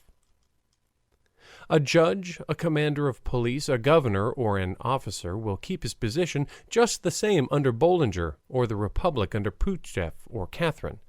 He will lose his profitable position for certain if the existing order of things which secured it to him is destroyed. And so, all these people feel no uneasiness as to who is at the head of the organization. They will adapt themselves to anyone. They only dread the downfall of the organization itself. And that is the reason, though often an unconscious one, that they support it. One often wonders why independent people who are not forced to do so in any way, the so-called elite of society, should go into the army in Russia, England, Germany, Austria, and even France, and seek opportunities of becoming murderers. Why do even high-principled parents send their boys to military schools? Why do mothers buy their children toy helmets, guns, and swords as playthings? The peasants' children never play at soldiers, by the way. Why do good men, and even women, who have certainly no interest in war, go into raptures over the various exploits of Skobeloff and others, and vie with one another in glorifying them? Why do men who are not obliged to do so, and get no fee for it, devote, like the marshal in Russia, whole months of toil to a business physically disagreeable and morally painful in the enrolling of conscripts? Why do all kings and emperors wear the military uniform? Why do they all hold military reviews? Why do they organize maneuvers, distribute rewards to the military, and raise monuments to generals and successful commanders? Why do rich men of independent position consider it an honor to perform a valet's duties in attendance on crowned personages, flattering them and cringing to them, and pretending to believe in their peculiar superiority? Why do men who have ceased to believe in the superstitions of the medieval church, and who could not possibly believe in them seriously and consistently, pretend to believe in and give their support to the demoralizing and blasphemous institutions of the church? Why is it that not only governments but private persons of the higher classes try so jealously to maintain the ignorance of the people? Why do they fall with such fury on any effort at breaking down religious superstitions or really enlightening the people? Why do historians, novelists, and poets, who have no hope of gaining anything by their flatteries, make heroes of kings, emperors, and conquerors of past times? Why do men who call themselves learned dedicate whole lifetimes to making theories to prove that violence employed by authority against the people is not violent at all, but a special right? One often wonders why a fashionable lady or an artist who, one would think, would take no interest in political or military questions should always condemn strikes of working people and defend war, and should always be found without hesitation opposed to the one, favorable to the other. But one no longer wonders when one realizes that in the higher classes there is an uttering instinct of what tends to maintain and of what tends to destroy the organization by virtue of which they enjoy their privileges. The fashionable lady had certainly not reasoned out that if there were no capitalists and no army to defend them, her husband would have no fortune, and she could not have her entertainments and her ball dresses. And the artist certainly does not argue that he needs the capitalists and the troops to defend them so that they may buy his pictures. But instinct, replacing reason in this instance, guides them unerringly. And it is precisely this instinct which leads all men, with few exceptions, to support all the religious, political, and economic institutions which are to their advantage. But is it possible that the higher classes support the existing order of things simply because it is to their advantage? Cannot they see that this order of things is essentially irrational, that it is no longer consistent with the stage of moral development attained by people and with public opinion, and that it is fraught with perils? The governing classes, or at least the good, honest, and intelligent people of them, cannot but suffer from these fundamental inconsistencies and see the dangers in which they are threatened. And is it possible that all the millions of the lower classes can feel easy in conscience when they commit such obviously evil deeds as torture and murder from fear of punishment? Indeed, it could not be so. Neither the former nor the latter could fail to see the irrationality of their conduct, if the complexity of government organization did not obscure the unnatural senselessness of their actions. So many instigate, assist, or sanction the commission of every one of these actions that no one who has a hand in them feels himself morally responsible for it. It is the custom among assassins to oblige all the witnesses of a murder to strike the murdered victim, that the responsibility may be divided among as large a number of people as possible. The same principle, in different forms, is applied under the government organization in the perpetration of the crimes, without which no government organization could exist. Rulers always try to implicate as many citizens as possible in all the crimes committed in their support. Of late, this tendency has been expressed in a very obvious manner by the obligation of all citizens to take part in legal processes as jurors, in the army as soldiers, in the local government or legislative assembly as electors or members. Just as in a wicker basket, all the ends are so hidden away that it is hard to find them.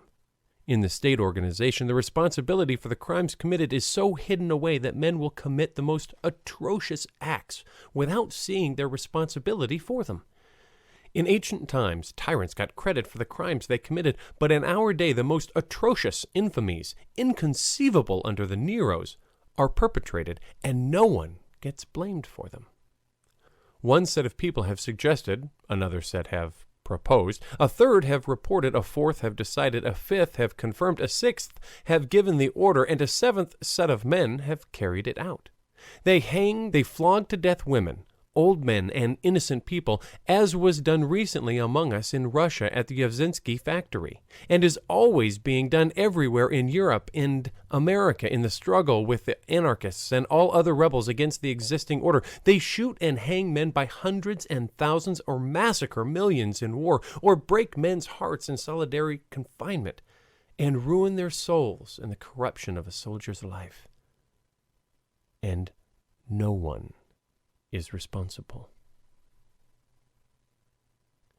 At the bottom of the social scale, soldiers armed with guns, pistols, and sabers injure and murder people and compel men through these means to enter the army, and are absolutely convinced that the responsibility for the actions rests solely on the officers who commanded them.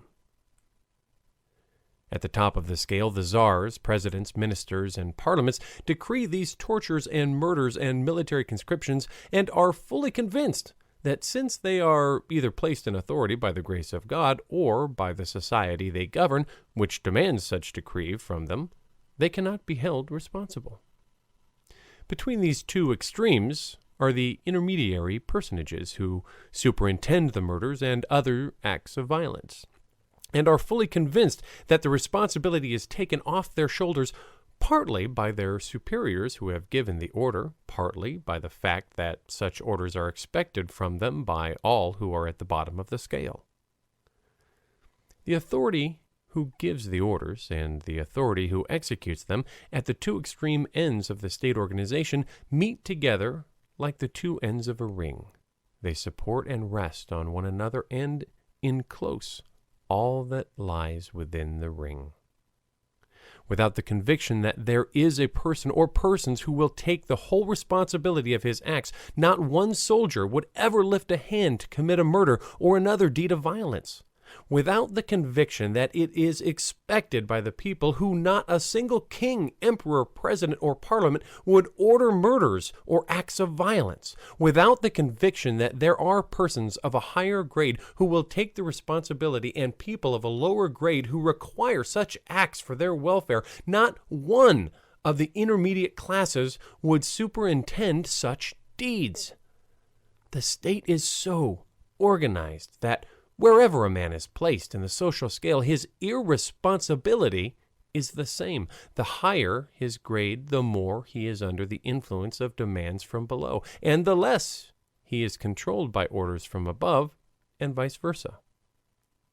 All men, then, bound together by state organization, throw the responsibility of their acts on one another.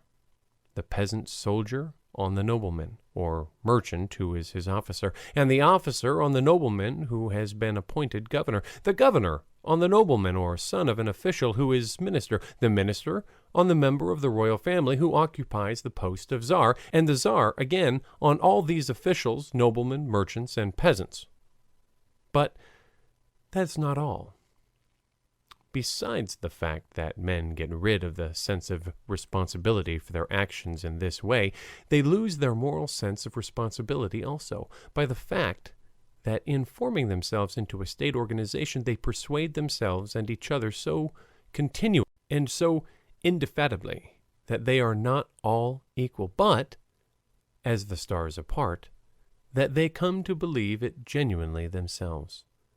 Thus, some are persuaded that they are not simple people like everyone else, but special people who are to be specially honored. It is instilled into another set of men by every possible means that they are inferior to others, and therefore must submit without a murmur to every order given them by their superiors.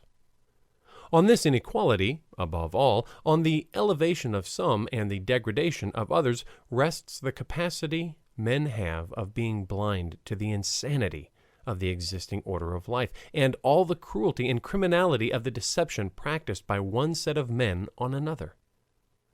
Those in whom the idea has been instilled that they are invested with a special supernatural grandeur and consequence are so intoxicated with a sense of their own imaginary dignity that they cease to feel their responsibility for what they do.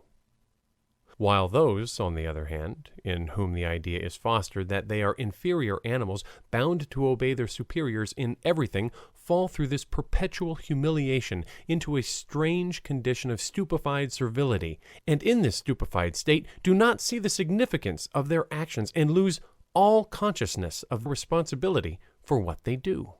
The intermediate classes, who obey the orders of their superiors on the one hand and regard themselves as superior beings on the other, are intoxicated by power and stupefied by servility at the same time, and so lose the sense of their responsibility. One need only glance during a review at the commander-in-chief, intoxicated with self-importance, followed by his retinue, all on magnificent and gaily apparelled horses, in splendid uniforms and wearing decorations, and see how they ride to the harmonious and solemn strains of music before the ranks of soldiers, all presenting arms and petrified with servility.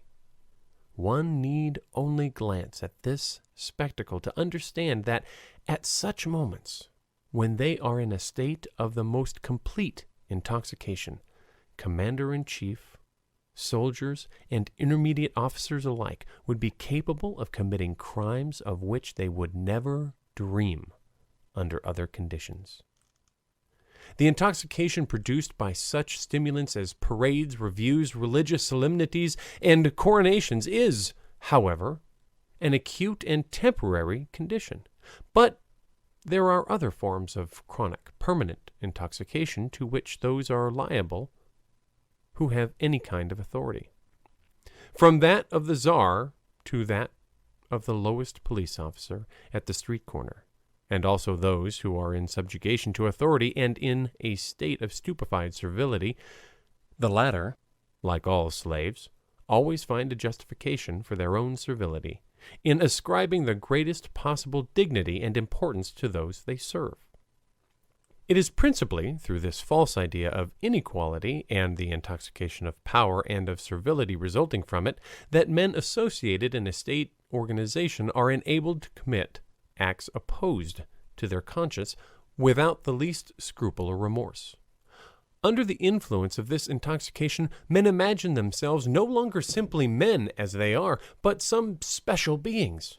Noblemen, merchants, governors, judges, officers, czars, ministers, or soldiers, no longer bound by ordinary human duties, but by other duties far more weighty, the peculiar duties of a nobleman, merchant, governor, judge, officer, czar, minister, or soldier.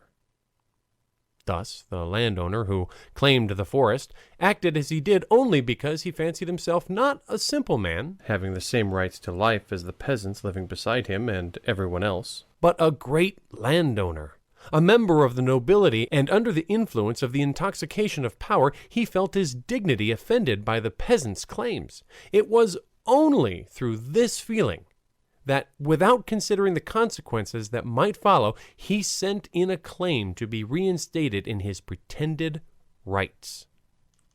In the same way, the judges who wrongfully adjudicated the forest to the proprietor did so simply because they fancy themselves not simply men like everyone else, and so bound to be guided in everything only by what they consider right.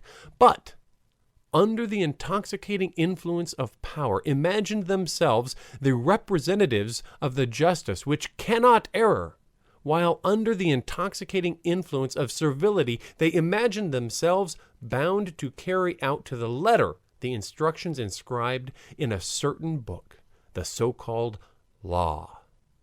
In the same way, all who take part in such an affair, from the highest representative of authority who signs his assent to the report, from the superintendent presiding at the recruiting sessions, and the priest who deludes the recruits, to the lowest soldier who is ready now to fire on his own brothers, imagine in the intoxication of power or of servility that they are some conventional characters. They do not face the question that is presented to them, whether or not they ought to take part in what their conscience judges an evil act, but fancy themselves various conventional personages. One is the Tsar, God's anointed, an exceptional being called to watch over the happiness of 100 millions of men. Another as the representative of nobility. Another as a priest who has received special grace by his ordination. Another is a soldier, bound by his military oath to carry out all he is commanded without reflection. Only under the intoxication of the power or the civility of their imagined positions could all these people act as they do. Were not they all firmly convinced that their representative vocations of czar, minister, governor, judge, nobleman, landowner, superintendent, officer, and soldier are something real and important? Not one of them would even think without horror and aversion of taking part in what they do now. The conventional positions, established hundreds of years, recognized for centuries and by everyone, distinguished by special names and dresses, and moreover confirmed by every kind of solemnity, have so penetrated into men's minds through their senses that, forgetting the ordinary conditions of life common to all, they look at themselves and everyone only from this conventional point of view, and are guided in their estimation of their own actions and those of others by this conventional standard. Thus, we see a man of perfect sanity and ripe age simply because he is decked out with some fringe or embroidered keys on his coat tails, or a colored ribbon only fit for some gaily dressed girl, and is told that he is a general, a chamberlain, a knight of the Order of St. Andrew, or some similar nonsense, suddenly become self-important, proud, and even happy, or, on the contrary, grow melancholy and unhappy to the point of falling ill because he has failed to obtain the expected decoration or title. Or, what is still more striking, a young man, perfectly sane in every other matter, independent and beyond the fear of want, simply because he has been appointed judicial prosecutor or district commander, separates a poor widow from her little children and shuts her up in prison, leaving her children uncared for, all because the unhappy woman carried on a secret trade in spirits, and so deprived the revenue of 25 rubles. And he does not feel the least pang of remorse. Or what is still more amazing, a man otherwise sensible and good-hearted, simply because he is given a badge or a uniform to wear and told that he is a guard or customs officer, is ready to fire on people, and neither he nor those around him regard him as to blame for it, but, on the contrary, would regard him as to blame for it if he did not fire. To say nothing of judges and juries who condemn men to death, and soldiers who kill men by thousands without the slightest scruple, merely because it has been instilled into them that they are not simply men, but jurors, judges, generals, and soldiers. This strange and abnormal condition of men under state organization is usually expressed in the following words: As a man, I pity him, but as guard, judge, general, governor, czar, or soldier, it is my duty to kill or torture him. Just as though there were some positions conferred and recognized which would exonerate us from the obligations laid on each of us by the fact of our common humanity. So, For the example in the case before us, men are going to murder and torture the famishing, and they admit that in the dispute between the peasants and the landowner, the peasants are right. All those in command said as much to me. They know that the peasants are wretched, poor, and hungry, and the landowner is rich and inspires no sympathy.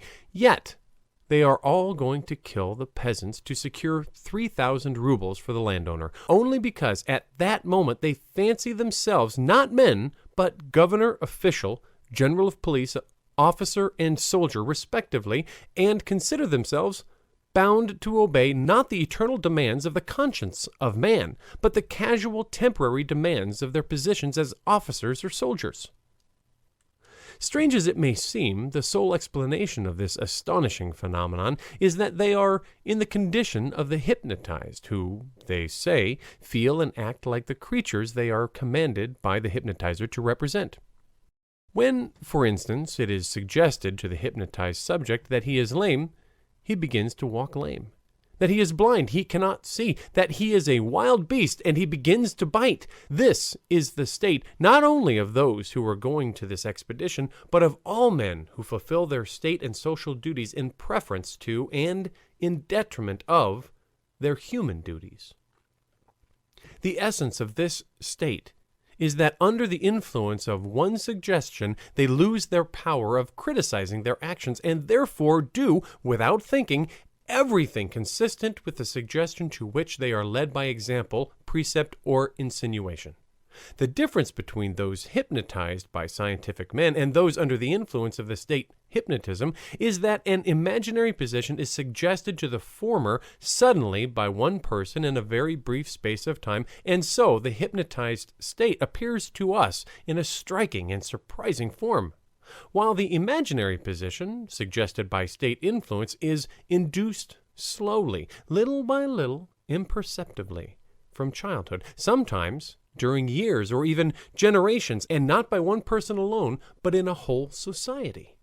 But it will be said, at all times, in all societies, the majority of persons, all the children, all the women absorbed in the bearing and rearing of the young, all the great mass of the laboring population who are under the necessity of incessant and fatiguing physical labor, all those of weak character by nature, all those who are abnormally enfeebled intellectually by the effects of nicotine, alcohol, opium, or other intoxicants, are always in a condition of incapacity for independent thought, and are either in subjugation to those who are on a higher intellectual level, or else under the influence of family or social traditions, of what is called public opinion, and there is nothing unnatural or incongruous in their subjugation.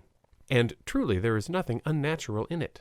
And the tendency of men of small intellectual power to follow the lead of those in a higher level of intelligence is consistent law, and it is owing to it that men can live in societies and on the same principles at all.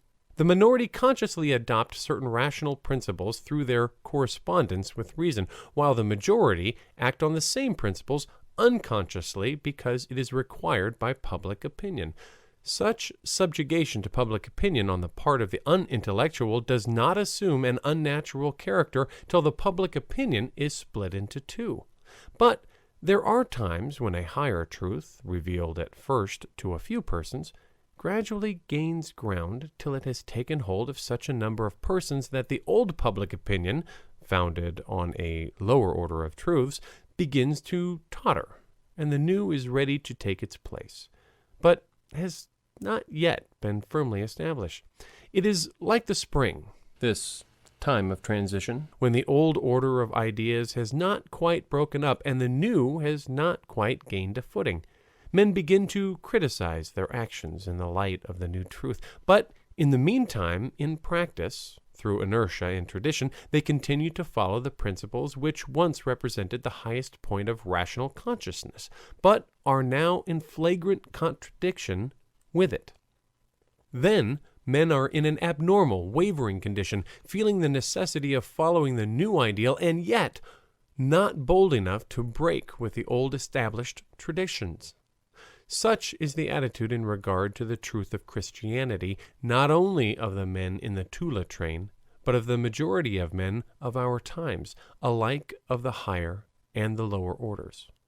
Those of the ruling classes have no longer any reasonable justification for the profitable positions they occupy, are forced, in order to keep them, to stifle their higher rational faculty of loving, and to persuade themselves that their positions are indispensable, and those of the lower classes, exhausted by toil and brutalized of set purpose, are kept in a permanent deception practiced deliberately and continually by the higher classes upon them.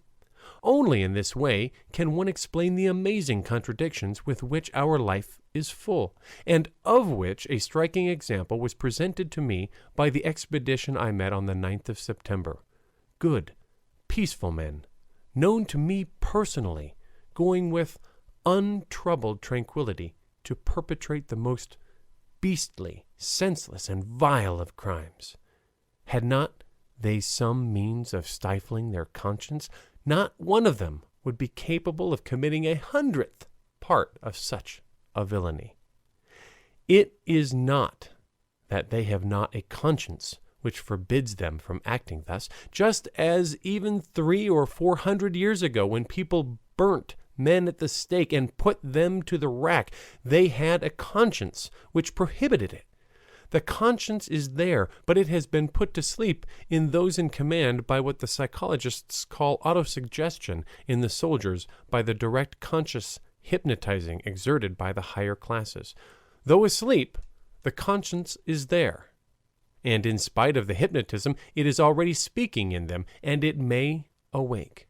These men are in a position like that of a man under hypnotism, commanded to do something opposed to everything he regards as good and rational, such as to kill his mother or his child.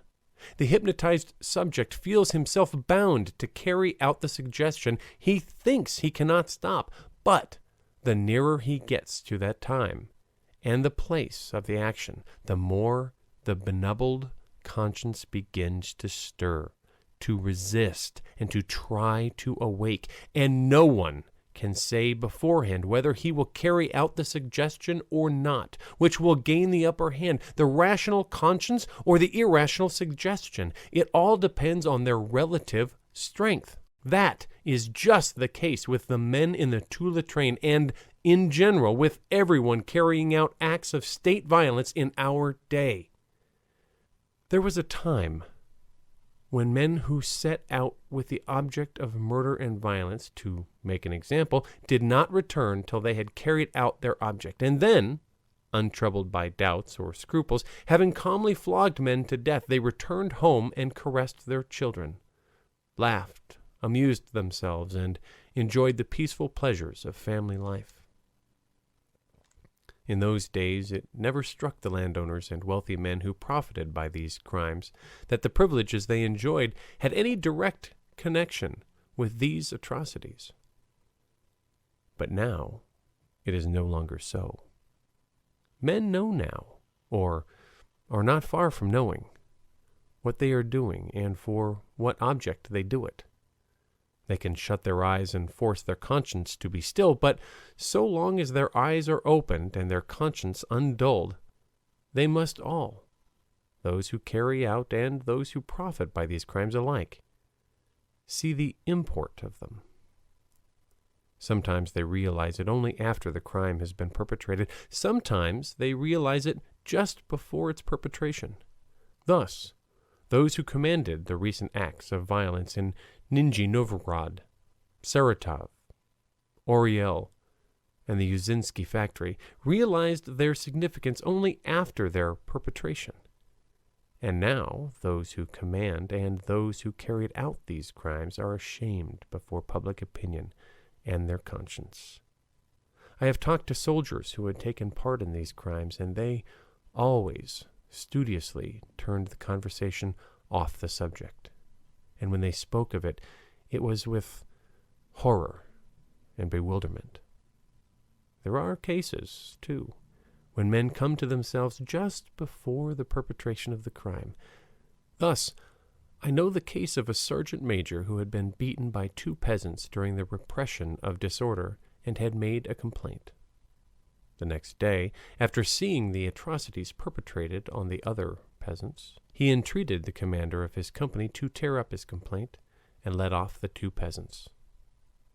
I know cases when soldiers commanded to fire have refused to obey, and I know many cases of officers who have refused to command expeditions for torture and murder, so that men sometimes come to their senses long before perpetrating the suggested crime, sometimes at the very moment before perpetrating it, sometimes only afterward. The men traveling in the Tula train were going with the object of killing and injuring their fellow creatures, but none could tell whether they would carry out their object or not. However obscure his responsibility for the affair is to each, and however strong the idea instilled into all of them that they are not men, but governors, officials, officers, and soldiers, and as such beings can violate every human duty. The nearer they approach the place of the execution, the stronger their doubts as to its being right. And this doubt will reach its highest point when the very moment for carrying it out has come. End of Chapter 12b. Recorded by David Shep, Los Angeles, California.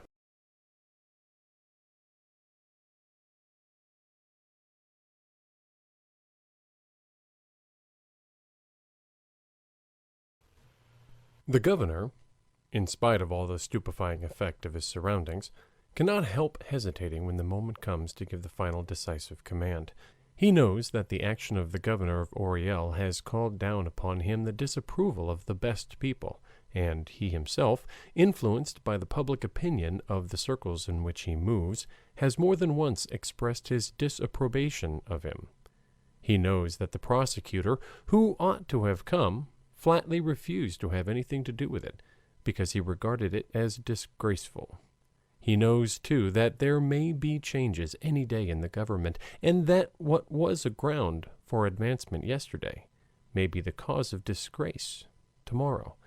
And he knows that there is a press, if not in Russia, at least abroad, which may report the affair and cover him with ignominy forever.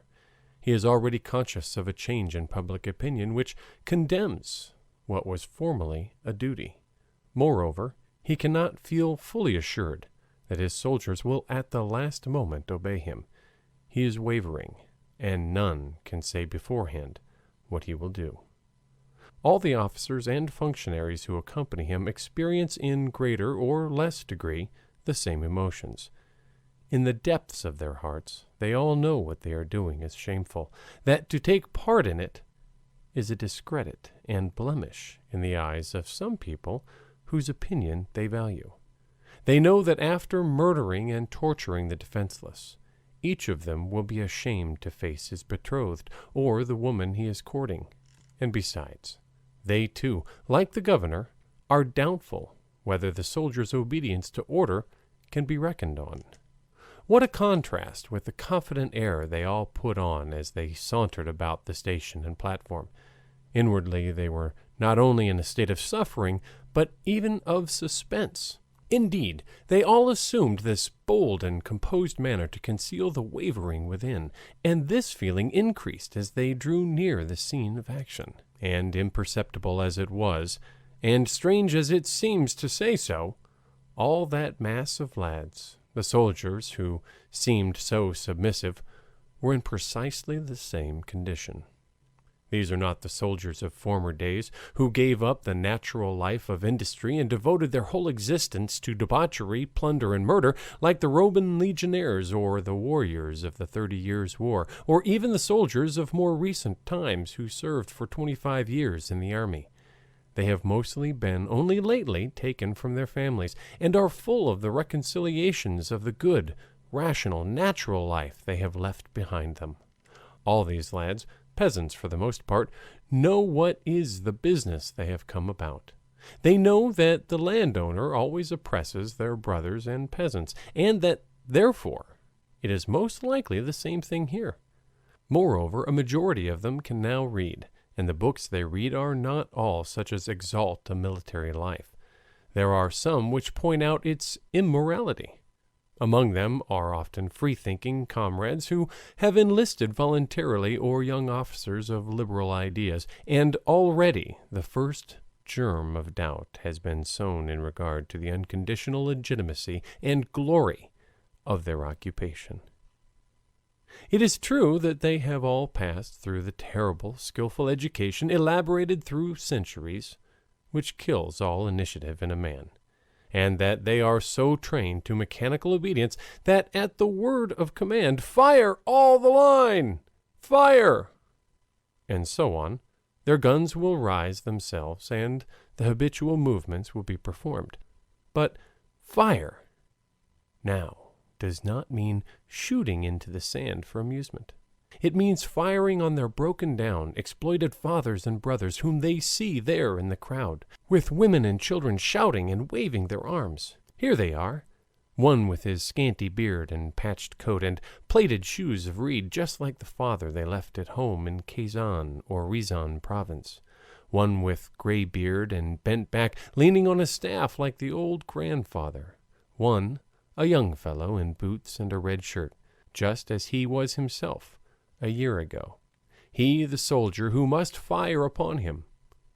There, too, a woman in reed shoes and panoiva, just like the mother they left at home. Is it possible they must fire on them? And no one knows what each soldier will do at the last minute. The last word, the slightest allusion would be enough to stop them. At the last moment, they will all find themselves in the position of a hypnotized man to whom it has been suggested to chop a log, who, coming up to what has been indicated to them as a log, with the axe already lifted to strike, sees that it is not a log, but his sleeping brother. He may perform the act that has been suggested to him, and he may come to his senses at the last moment of performing it. In the same way, all these men may come to themselves in time, or they may go on to the end. If they do not come to themselves, the most fearful crime will be committed, as in Oriel, and then the hypnotic suggestion under which they act will be strengthened in all other men. If they do come to themselves, not only this terrible crime will not be perpetrated, but many also who hear of the turn the affair has taken will be emancipated from the hypnotic influence in which they were held, or at least will be nearer being emancipated from it. Even if a few only come to themselves and boldly explain to the others all the wickedness of such a crime, the influence of these few may rouse the others to shake off the controlling suggestion, and the atrocity will not be perpetrated.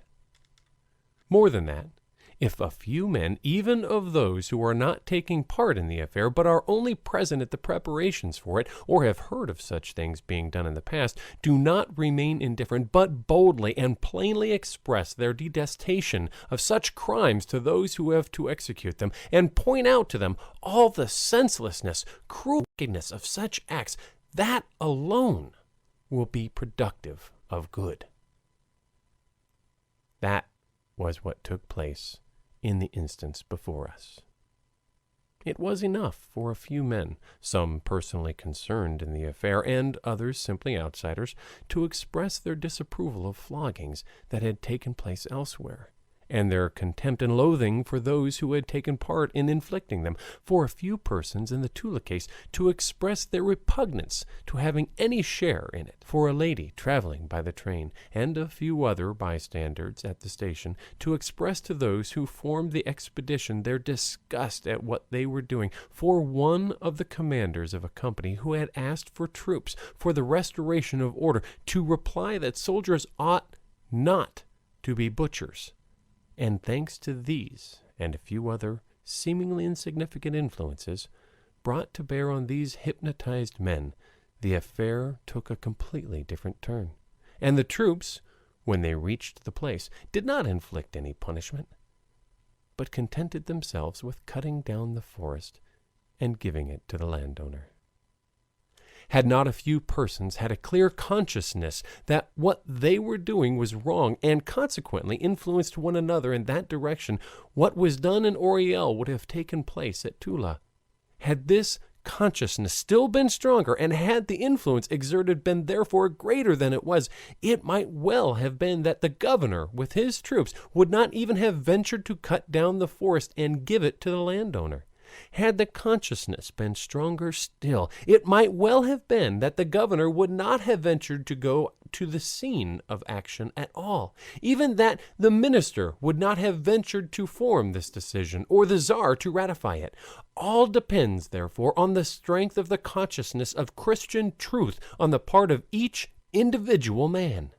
And therefore, one would have thought that the efforts of all men of the present day who profess to wish to work for the welfare of humanity would have been directed to strengthening this consciousness of Christian truth in themselves and others. But, strange to say, it is precisely those people who profess most anxiety for the amelioration of human life and are regarded as the leaders of public opinion who assert that there is no need to do that, and that there are other more effective means for the amelioration of men's condition. They affirm that the amelioration of human life is effected not by the efforts of individual men to recognize and propagate the truth, but by the gradual modification of the general conditions of life, and that, therefore, the efforts of individuals should be directed to the gradual modification of external conditions for the better. For every advocacy of a truth inconsistent with the existing order by an individual is, they maintain, not only useless, but injurious, since it provokes coercive measures on the part of the authorities, restricting these individuals from continuing any action useful to society. According to this doctrine, all modifications in human life are brought about by precisely the same laws as in the life of the animals, so that, according to this doctrine, all the founders of religions, such as Moses and the prophets, Confucius, Lao Tse, Buddha, Christ, and others, preached their doctrines, and their followers accepted them not because they loved the truth, but because the political, social, and, above all, economic conditions of the peoples among whom these religions arose were favorable for their origination and development, and therefore the chief efforts of the man who wishes to serve society and improve the condition of humanity ought, according to this doctrine, to be directed not to the elucidation and propagation of truth, but to the improvement of the external political, social, and above all economic conditions.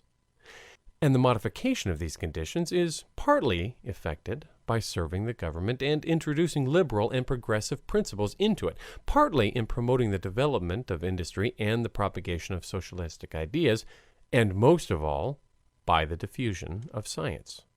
According to this theory, it is of no consequence whether you profess the truth revealed to you and therefore realize it in your life, or at least refrain from committing actions opposed to the truth, such as serving the government and strengthening its authority when you regard it as injurious, profiting by the capitalistic system when you regard it as wrong, showing veneration for various ceremonies which you believe to be degrading superstitions, giving support to the law when you believe it to be founded on error, serving as a soldier, taking oaths, and lying, and lowering yourself generally.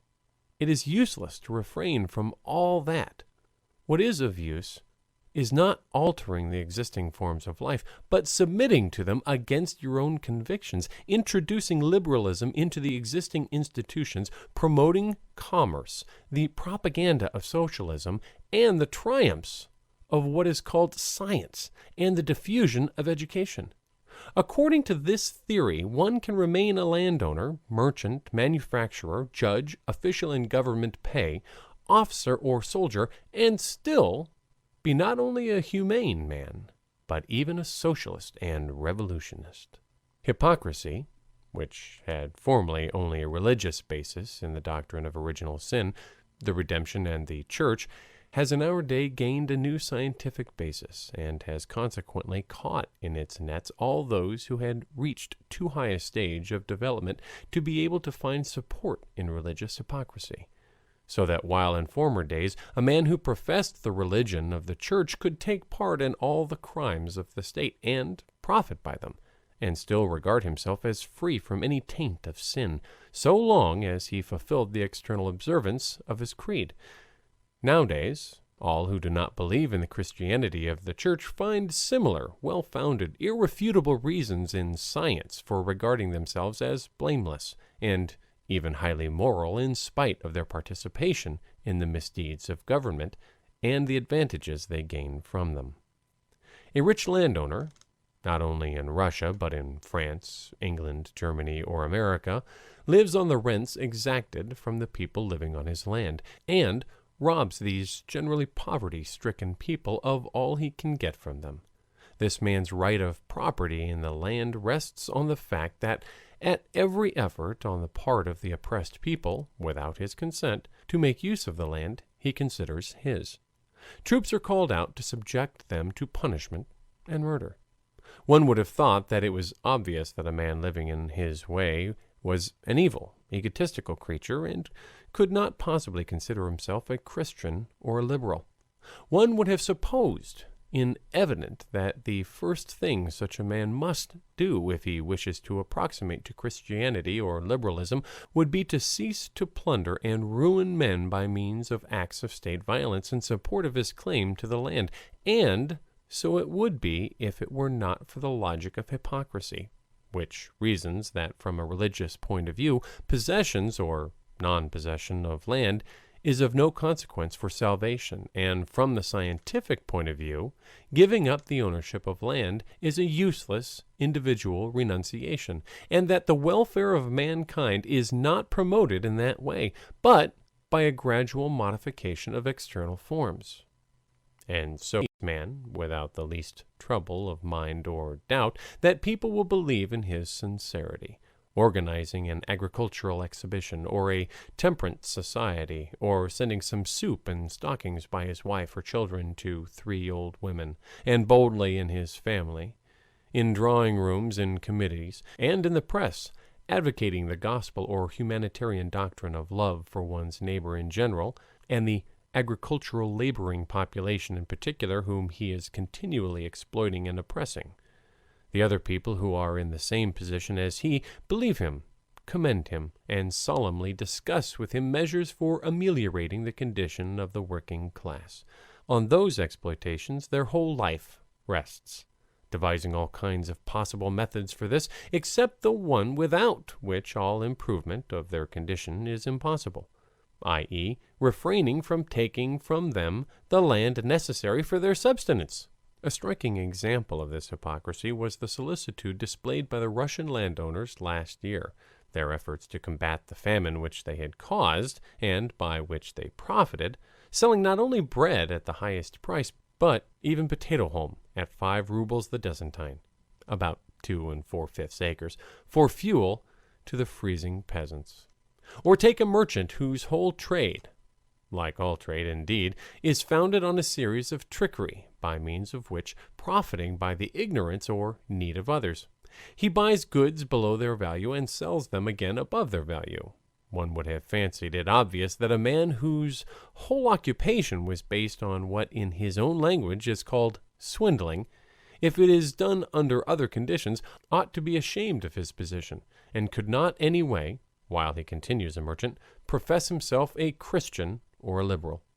But the sophistry of hypocrisy reasons that the man can pass for a virtuous man without giving up his pernicious course of action. A religious man need only have faith, and a liberal man need only promote the modification of external conditions, the progress of industry.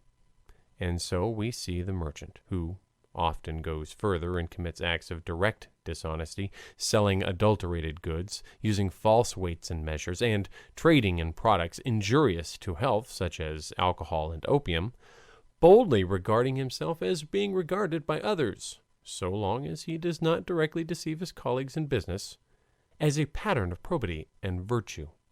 And if he spends 1,000th part of his stolen wealth on some public institution, a hospital or museum or school, then he is even regarded as a benefactor of the people on the exploitation and corruption of whom his whole prosperity has been founded.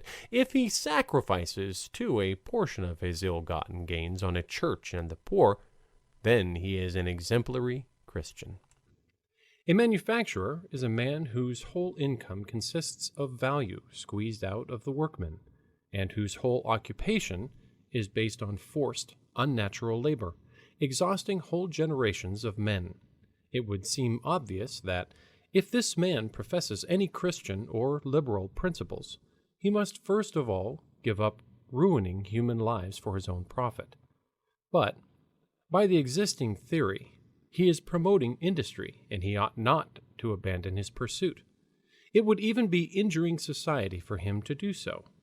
And so, we see this man, the harsh slave driver of thousands of men, building almshouses with little gardens 2 yards square for the workmen broken down and toiling for him, and a bank, and a poorhouse, and a hospital, fully persuaded that he has amply expiated in this way for all the human lives morally and physically ruined by him, and calmly going on with his business, taking pride in it. Any civil, religious, or military official in government employ who serves the state from vanity, or, as is most often the case, simply for the sake of the pay wrung from the harassed and toil-worn working classes, all taxes, however raised, always fall on labor, if he, as is very seldom the case, does not directly rob the government in the usual way, considers himself, as is considered by his fellows, as a most useful and virtuous member of society. A judge or a public prosecutor knows that through his sentence or his prosecution hundreds or thousands of poor wretches are at once torn from their families and thrown into prison, where they may go out of their minds, kill themselves with pieces of broken glass, or starve themselves. He knows that they have wives and mothers and children, disgraced and made miserable by separation from them, vainly begging for pardon for them or some alleviation of their sentence. And this judge, or this prosecutor, is so hardened in his hypocrisy that he and his fellows and his wife and his household are all fully convinced that he may be a most exemplary man. According to the metaphysics of hypocrisy, it is held that he is doing a work of public utility, and this man who has ruined hundreds, thousands of men, who curse him and are driven to desperation by his action, goes to Mass, a smile of shining benevolence on his smooth face, in perfect faith in good and in God, listens to the gospel, caresses his children, preaches moral principles to them, and is moved by imaginary sufferings. All these men and those who depend on them, their wives, tutors, children, cooks, actors, jockeys, and so on, are living on the blood which by one means or another, through one set of bloodsuckers or another, is drawn out of the working class, and every day their pleasures cost hundreds or thousands of days of labor.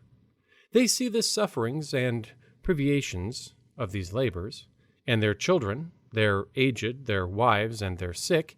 They know the punishments inflicted on those who resist this organized plunder, and far from decreasing, far from concealing their luxury, they insolently display it before these oppressed laborers who hate them, as though intentionally provoking them with the pomp of their parks and palaces, their theaters, hunts, and races.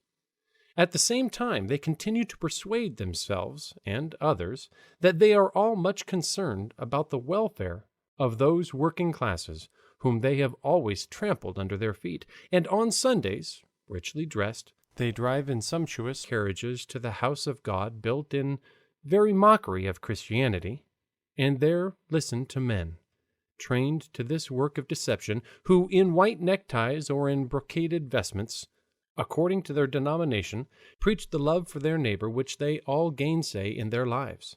And these people have so entered into their part that they seriously believe that they really are what they pretend to be. The universal hypocrisy has so entered into the flesh and blood of all classes of our modern society, it has reached such a pitch that nothing in that way can rouse indignation. Hypocrisy in the Greek means acting, and acting, playing a part, is always possible. The representatives of Christ to the ranks and murderers, holding their guns loaded against their brothers for prayer.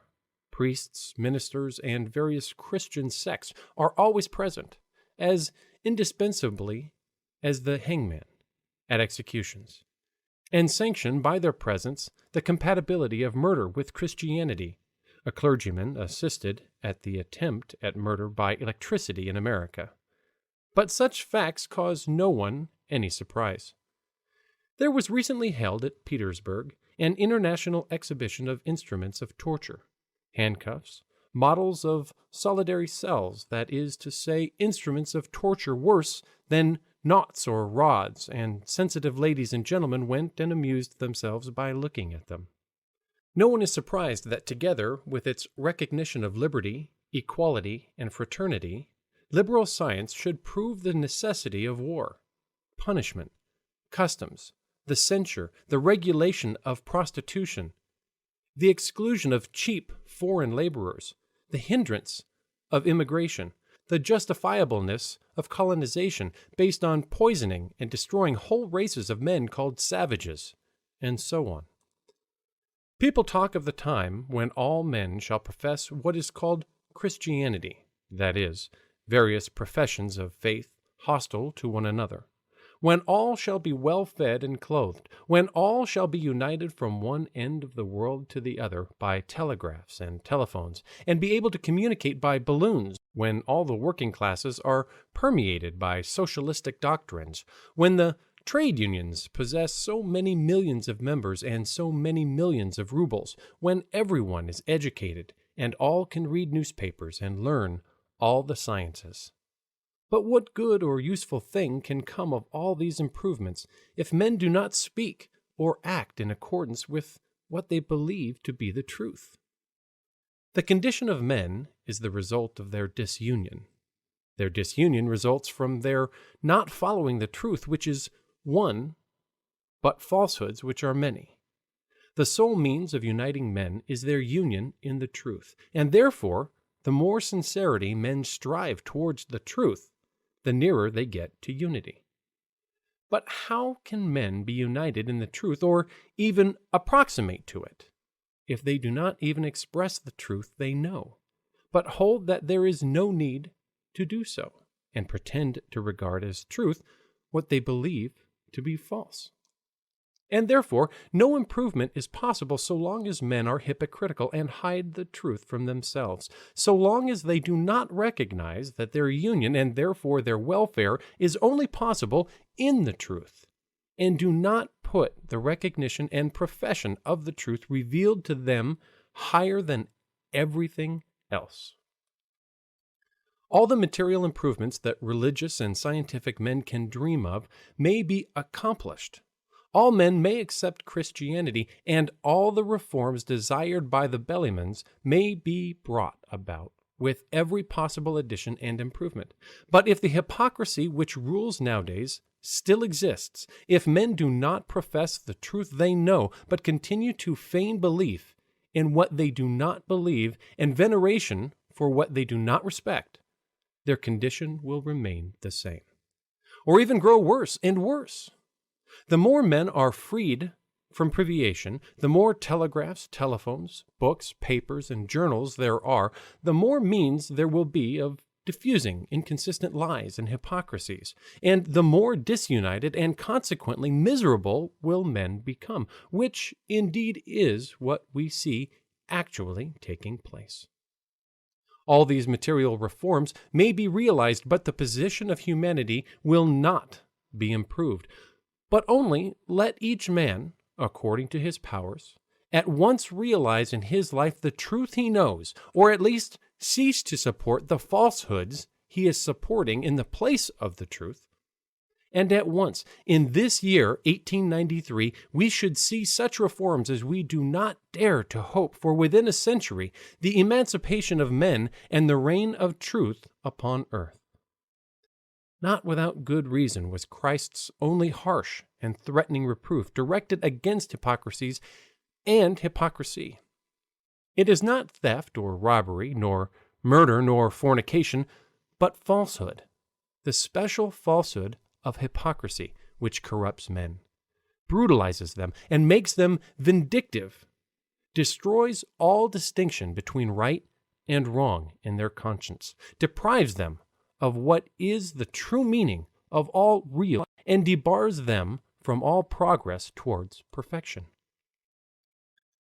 Those who do evil through ignorance of the truth provoke sympathy with their victims and repugnance for their actions. They do harm only to those they attack, but those who know the truth and do evil masked by hypocrisy injure themselves and their victims, and thousands of other men as well who are led astray by the falsehood with which the wrongdoing is disguised.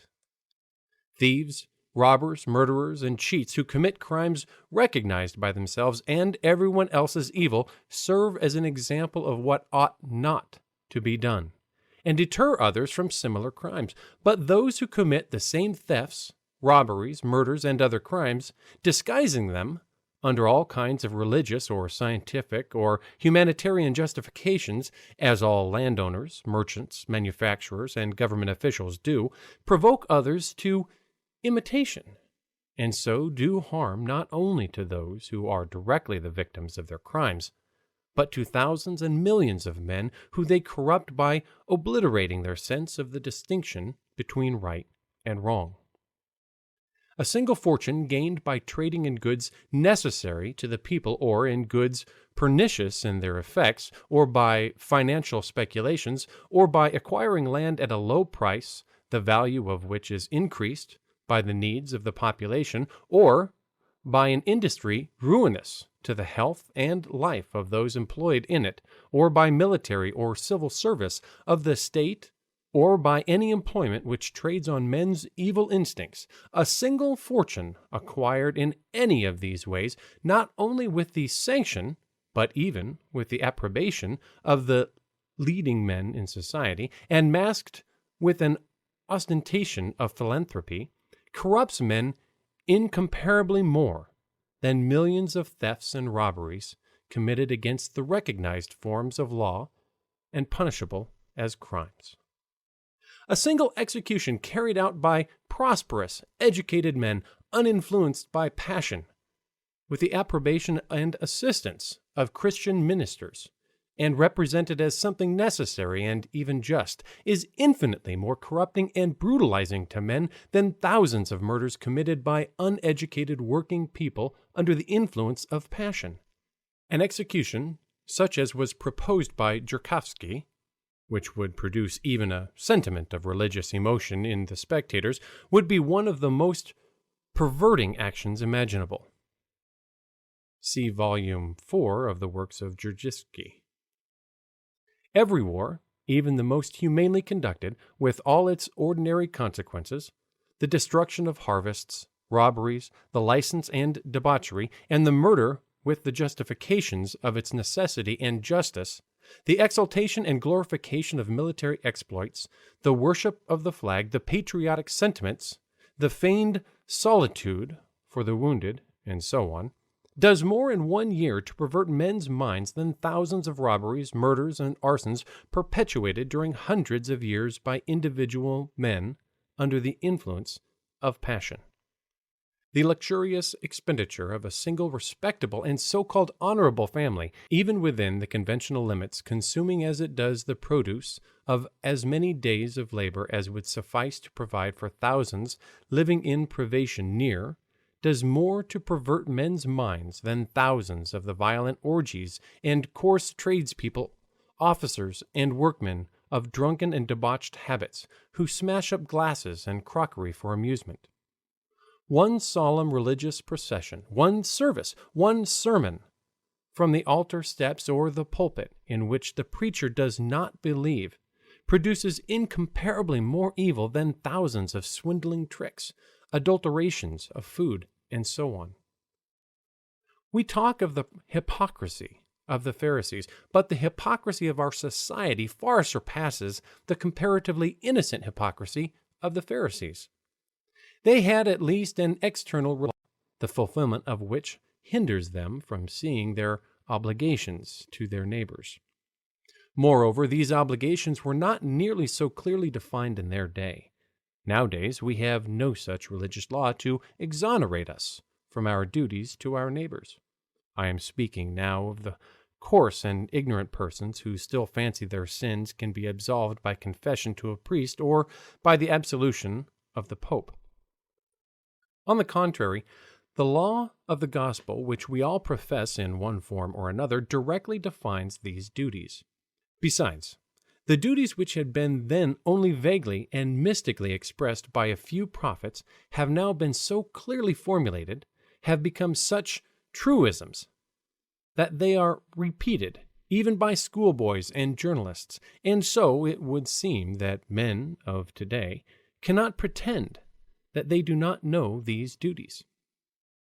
A man of the modern world who profits by the order of things based on violence and at the same time protests that he loves his neighbor and does not observe what he is doing in all his daily life to his neighbor, is like a brigand who has spent his life in robbing men, and who, caught at last, knife in hand, in the very act of striking his shrieking victim, should declare that he had no idea that what he was doing was disagreeable to the man he had robbed and was prepared to murder.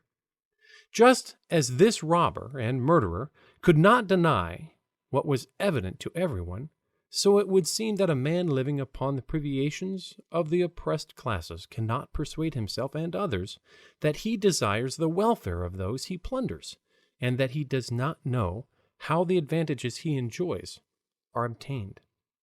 It is impossible to convince ourselves that we do not know that there are 100,000 men in prison in Russia alone to guarantee the security of our property and tranquility, and that we do not know of the law tribunals in which we take part, and which, at our initiative, condemn those who have attacked our property and our security to prison, exile, and forced labor, whereby men no worse than those who condemn them are ruined and corrupted, or that we do not know that we only possess all that we do possess because it has been acquired and is defended for us by murder and violence. We cannot pretend that we do not see the armed policeman who marches up and down beneath our windows to guarantee our security while we eat our luxurious dinner or look at the new piece at the theater, or that we are unaware of the existence of the soldiers who will make their appearance with guns and cartridges directly our property is attacked.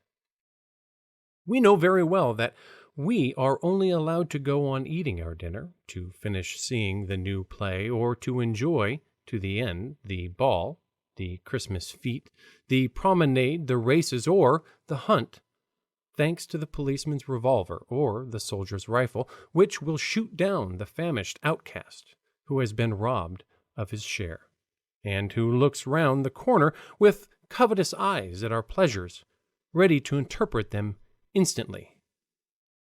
Were not the policeman and the soldier there prepared to run up at our first call for help? And therefore, just as a brigand caught in broad daylight in the act cannot persuade us that he did not lift his knife in order to rob his victim of his purse and had no thought of killing him, we too, it would seem, cannot persuade ourselves or others that the soldiers and policemen around us are not to guard us, but only for defense against foreign foes, and to regulate traffic and fêtes and reviews.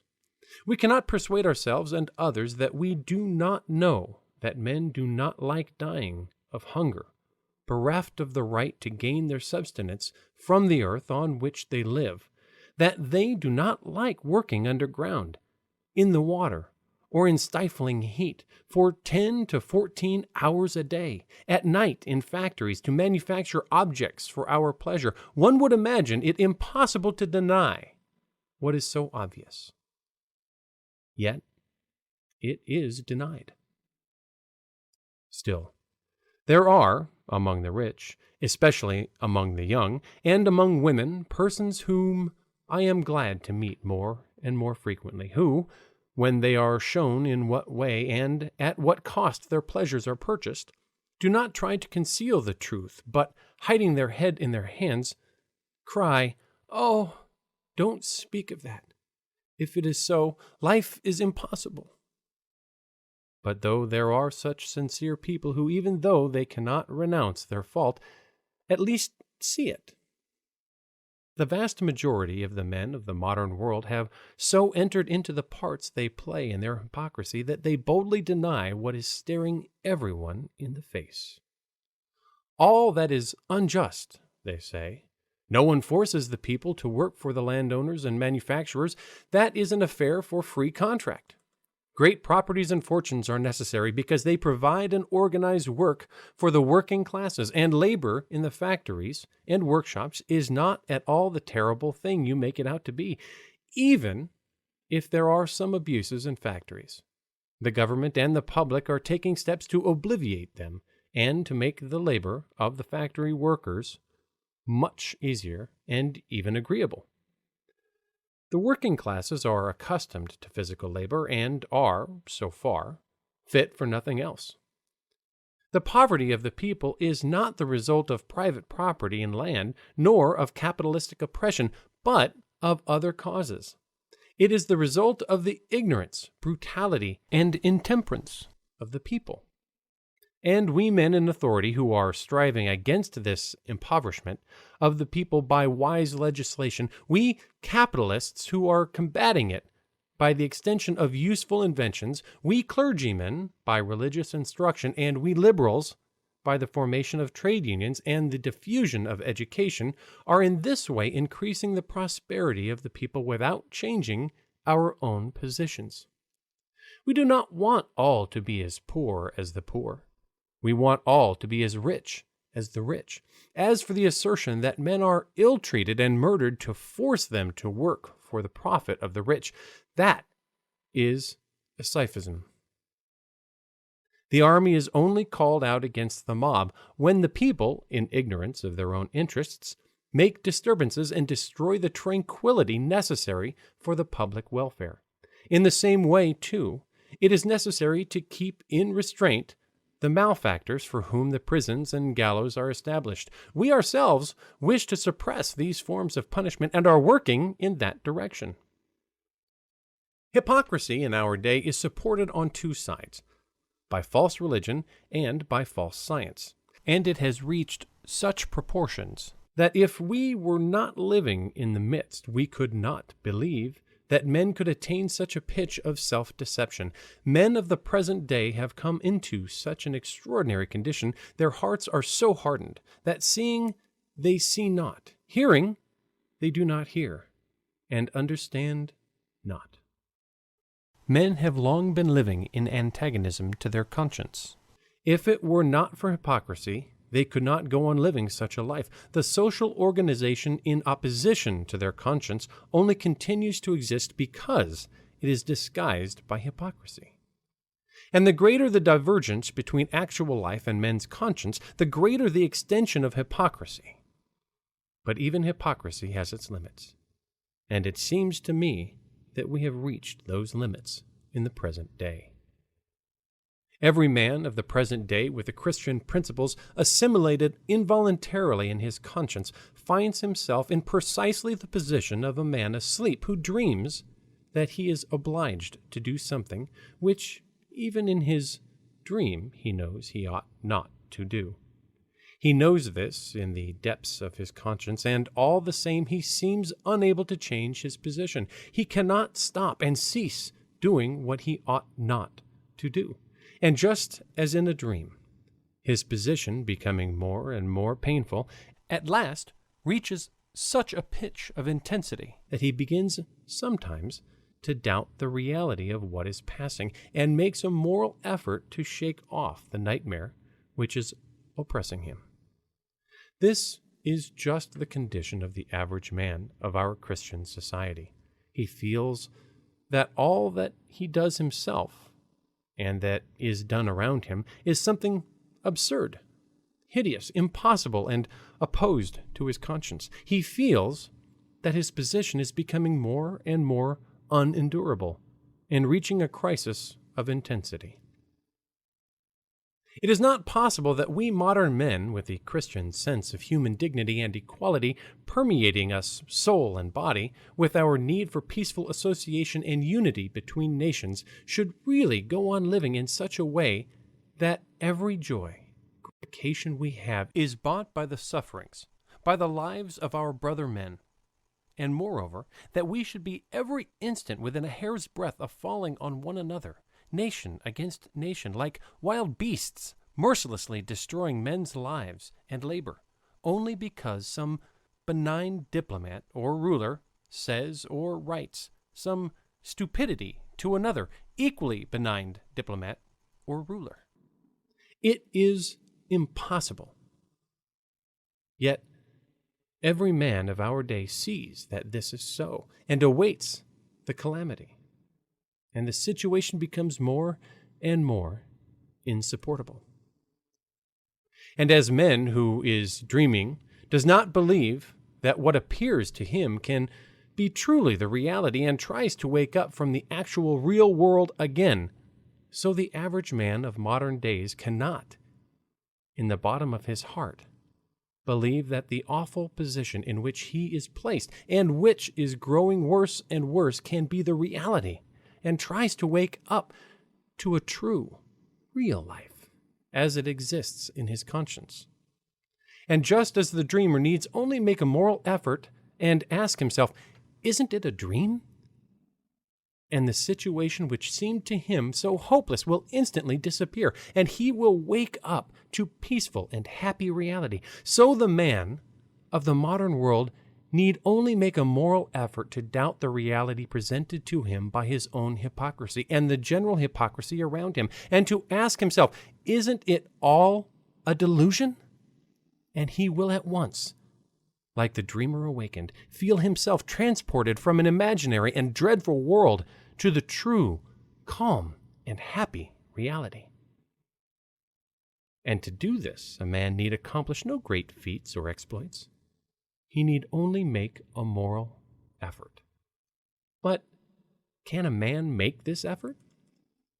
According to the existing theory so essential to support hypocrisy, man is not free and cannot change his life. Man cannot change his life because he is not free. He is not free because all his actions are conditioned by previously existing causes, and whatever the man may do, there are always some causes or other through which he does these or those acts, and therefore man cannot be free and change his life, say the champions of the metaphysics of hypocrisy. And they would be perfectly right if man were a creature without conscience and incapable of moving toward the truth. That is to say, if after recognizing a new truth, man always remained at the same stage of moral development, but man is a creature with a conscience and capable of attaining a higher and higher degree of truth. And therefore, even if man is not free as regards performing these or those acts, because there exists a previous cause for every act, the very causes of the acts, consisting as they do for the man of conscience of the recognition of this or that truth, are within his own control. So that though man may not be free as regards the performance of his actions, he is free as regards the foundation on which they are performed. Just as the mechanician who is not free to modify the movement of his locomotive when it is in motion is free to regulate the machine beforehand so as to determine what the movement is to be. Whatever the conscious man does, he acts just as he does, and not otherwise, only because he recognizes that to act as he is acting is in accord with the truth, or because he has recognized it at some previous time, and is now only through inertia, through habit, acting in accordance with his previous recognition of truth. In any case, the cause of his action is not to be found in any given previous fact, but in the consciousness of a given relation to truth. and the consequent recognition of this or that fact as a sufficient basis for action. Whether a man eats or does not eat, works or rests, runs, risks, or avoids them, if he has a conscience, he acts thus only because he considers it right and rational, because he considers that to act thus is in harmony with truth, or else because he has made this reflection in the past. The recognition or non-recognition of a certain truth depends not on external causes, but on certain other causes within the man himself, so that at times under external conditions apparently very favorable for the recognition of truth, one man will not recognize it, and another, on the contrary, under the most unfavorable conditions, will, without apparent cause, recognize it. As it is said in the Gospel, "No man can come unto me except the Father which hath sent me draw him."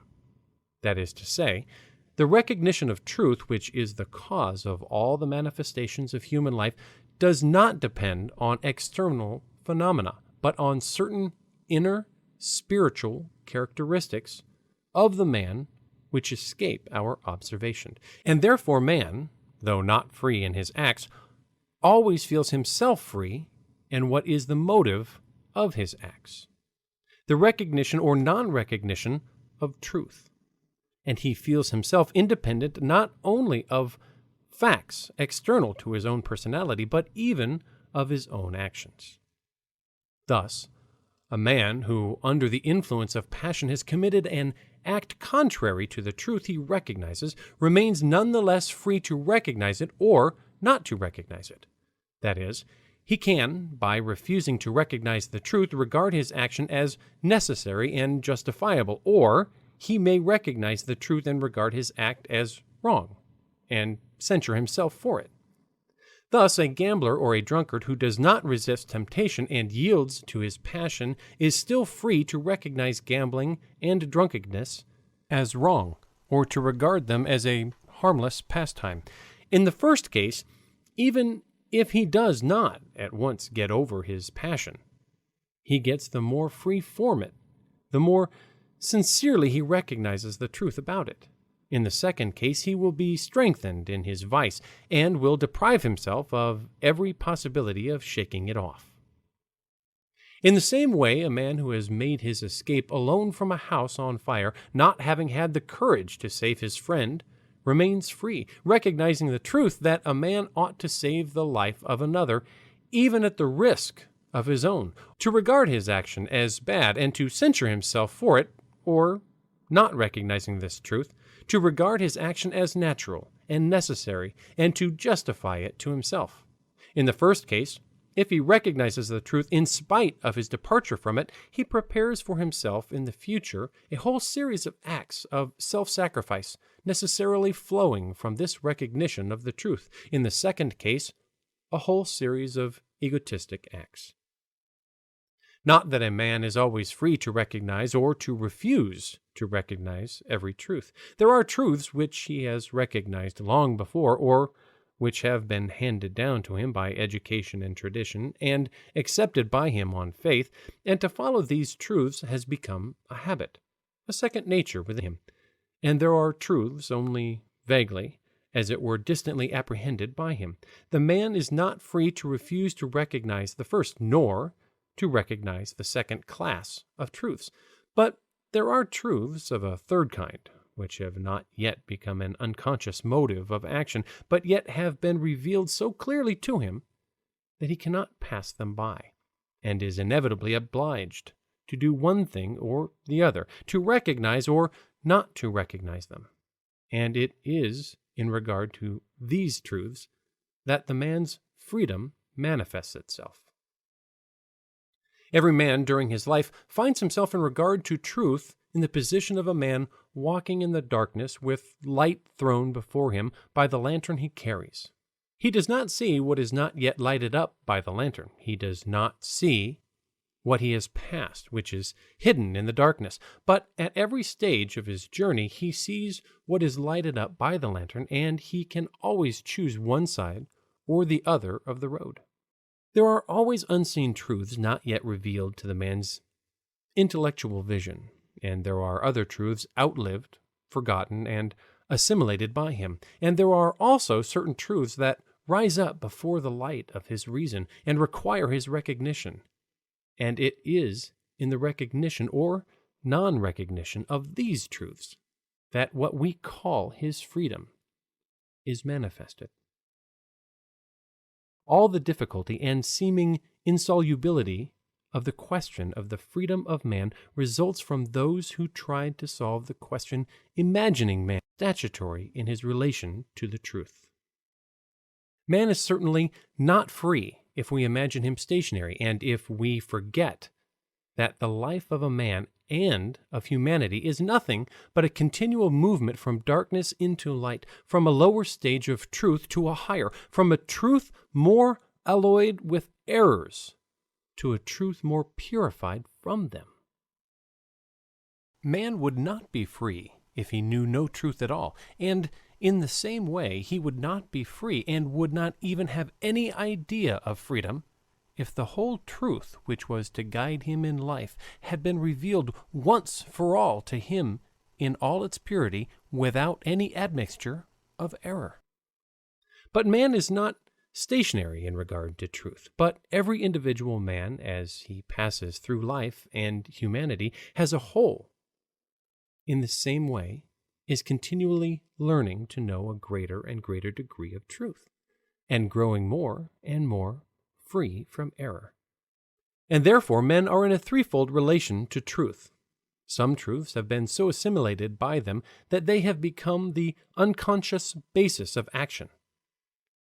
Others are only just on the point of being revealed to him, and a third class, though not yet assimilated by him, have been revealed to him with sufficient clearness to force him to decide either to recognize them or to refuse to recognize them. These, then, are the truths which man is free to recognize or to refuse to recognize. End of Chapter 12C, recorded by David Shep, Los Angeles, California.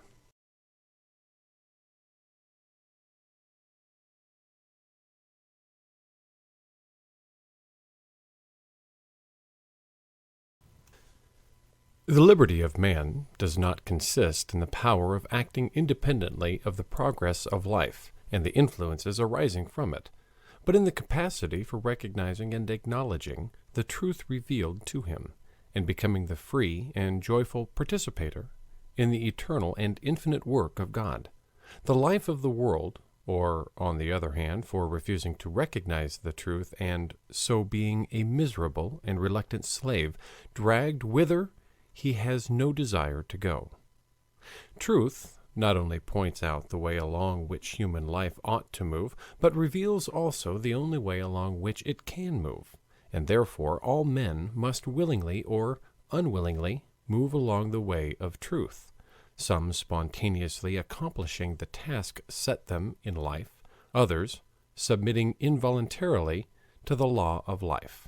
Man's freedom lies in the power of his choice.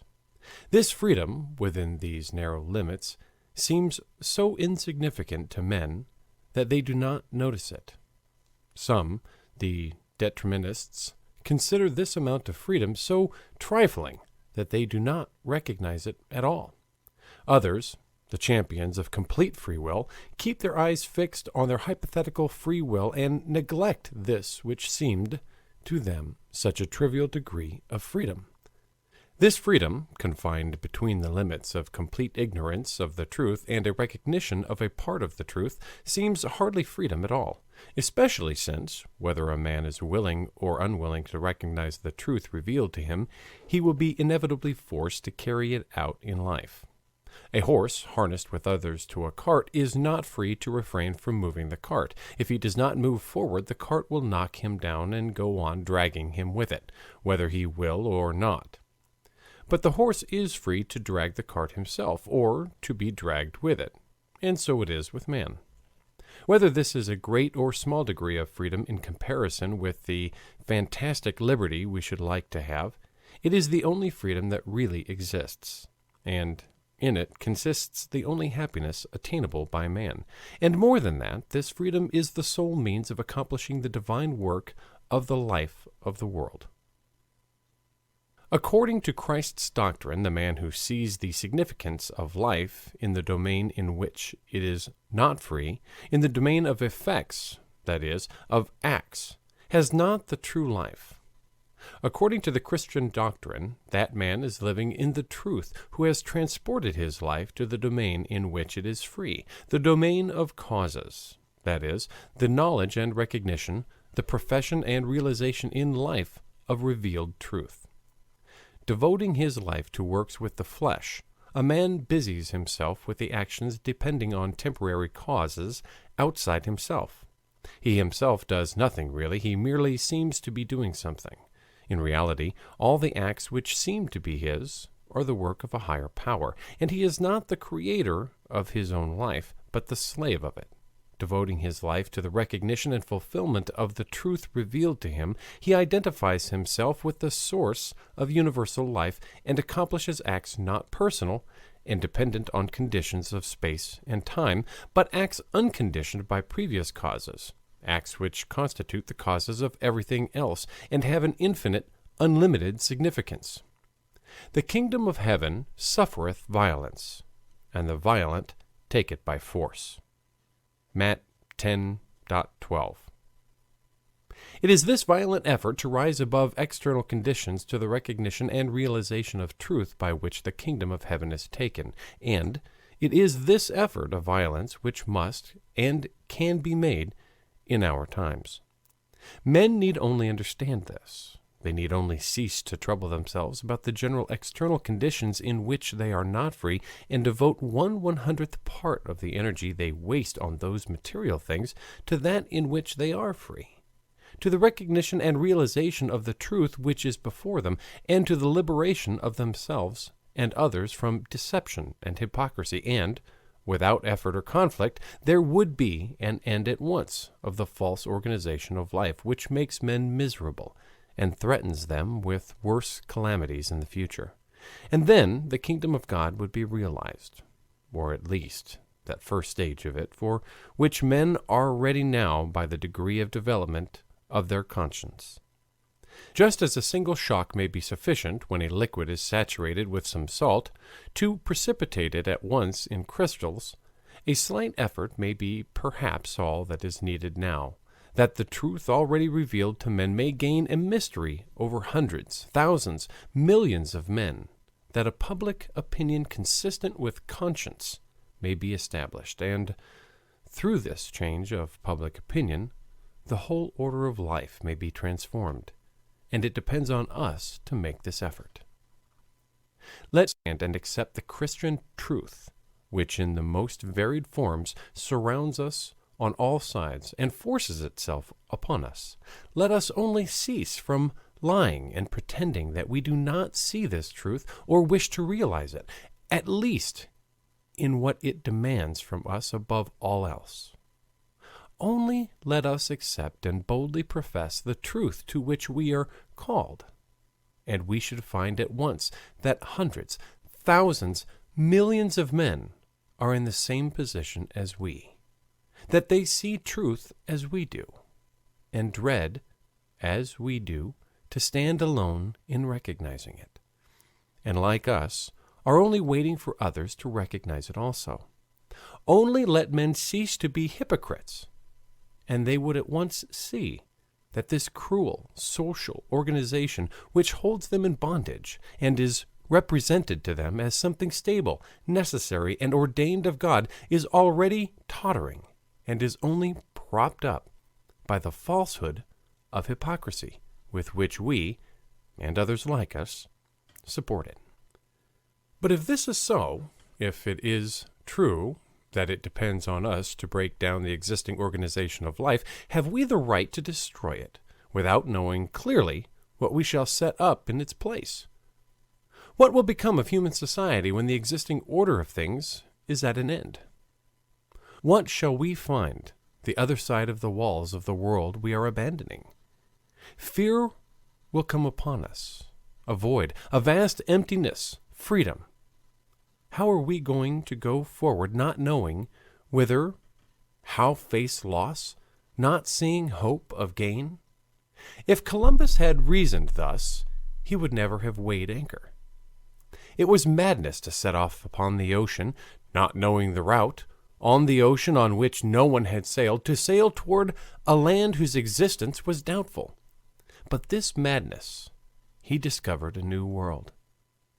Doubtless, if the peoples of the world could simply transfer themselves from one furnished mansion to another and better one, it would make it much easier. But, unluckily, there is no one to get humanity's new dwelling ready for it. The future is even worse than the ocean. There is nothing there. It will be what men and circumstances make it. If you are content with the old world, try to preserve it.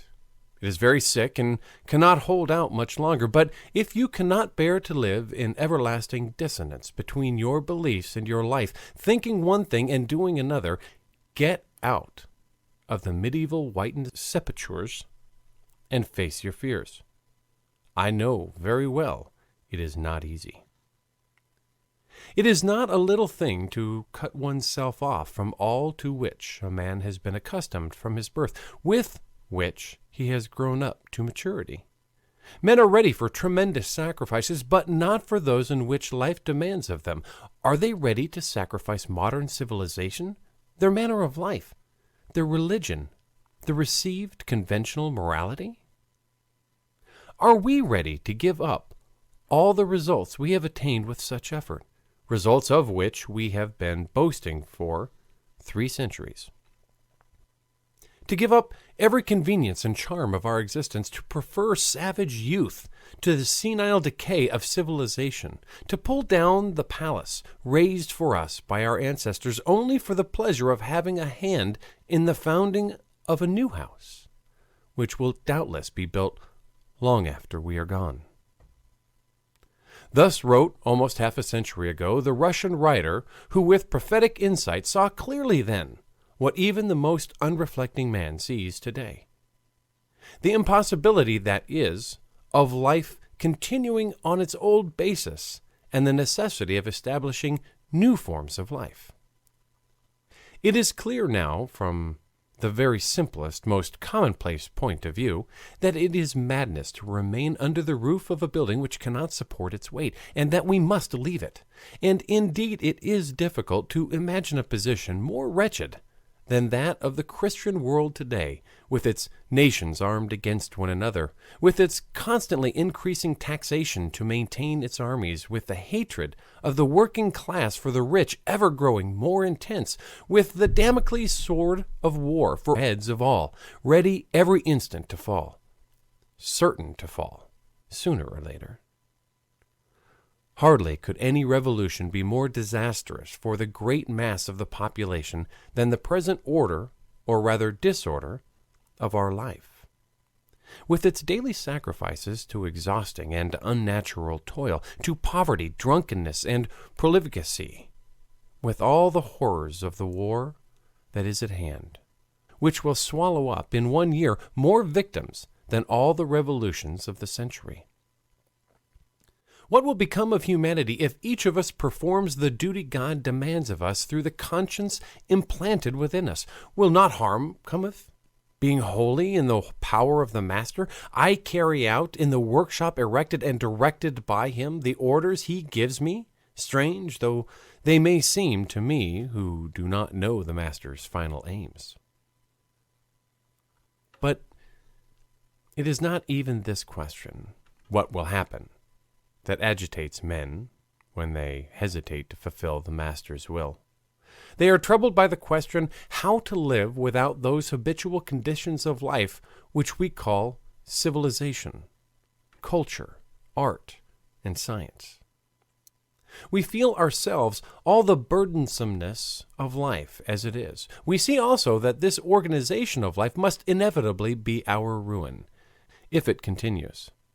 At the same time, we want the conditions of our life which arise out of the organization, our civilization, culture, art, and science, to remain intact. It is as though a man living in an old house and suffering from cold and all sorts of inconvenience in it, knowing, too, that it is on the point of falling to pieces, should consent to its being rebuilt, but only on condition that he should not be required to leave it, a condition which is equivalent to refusing to have it rebuilt at all.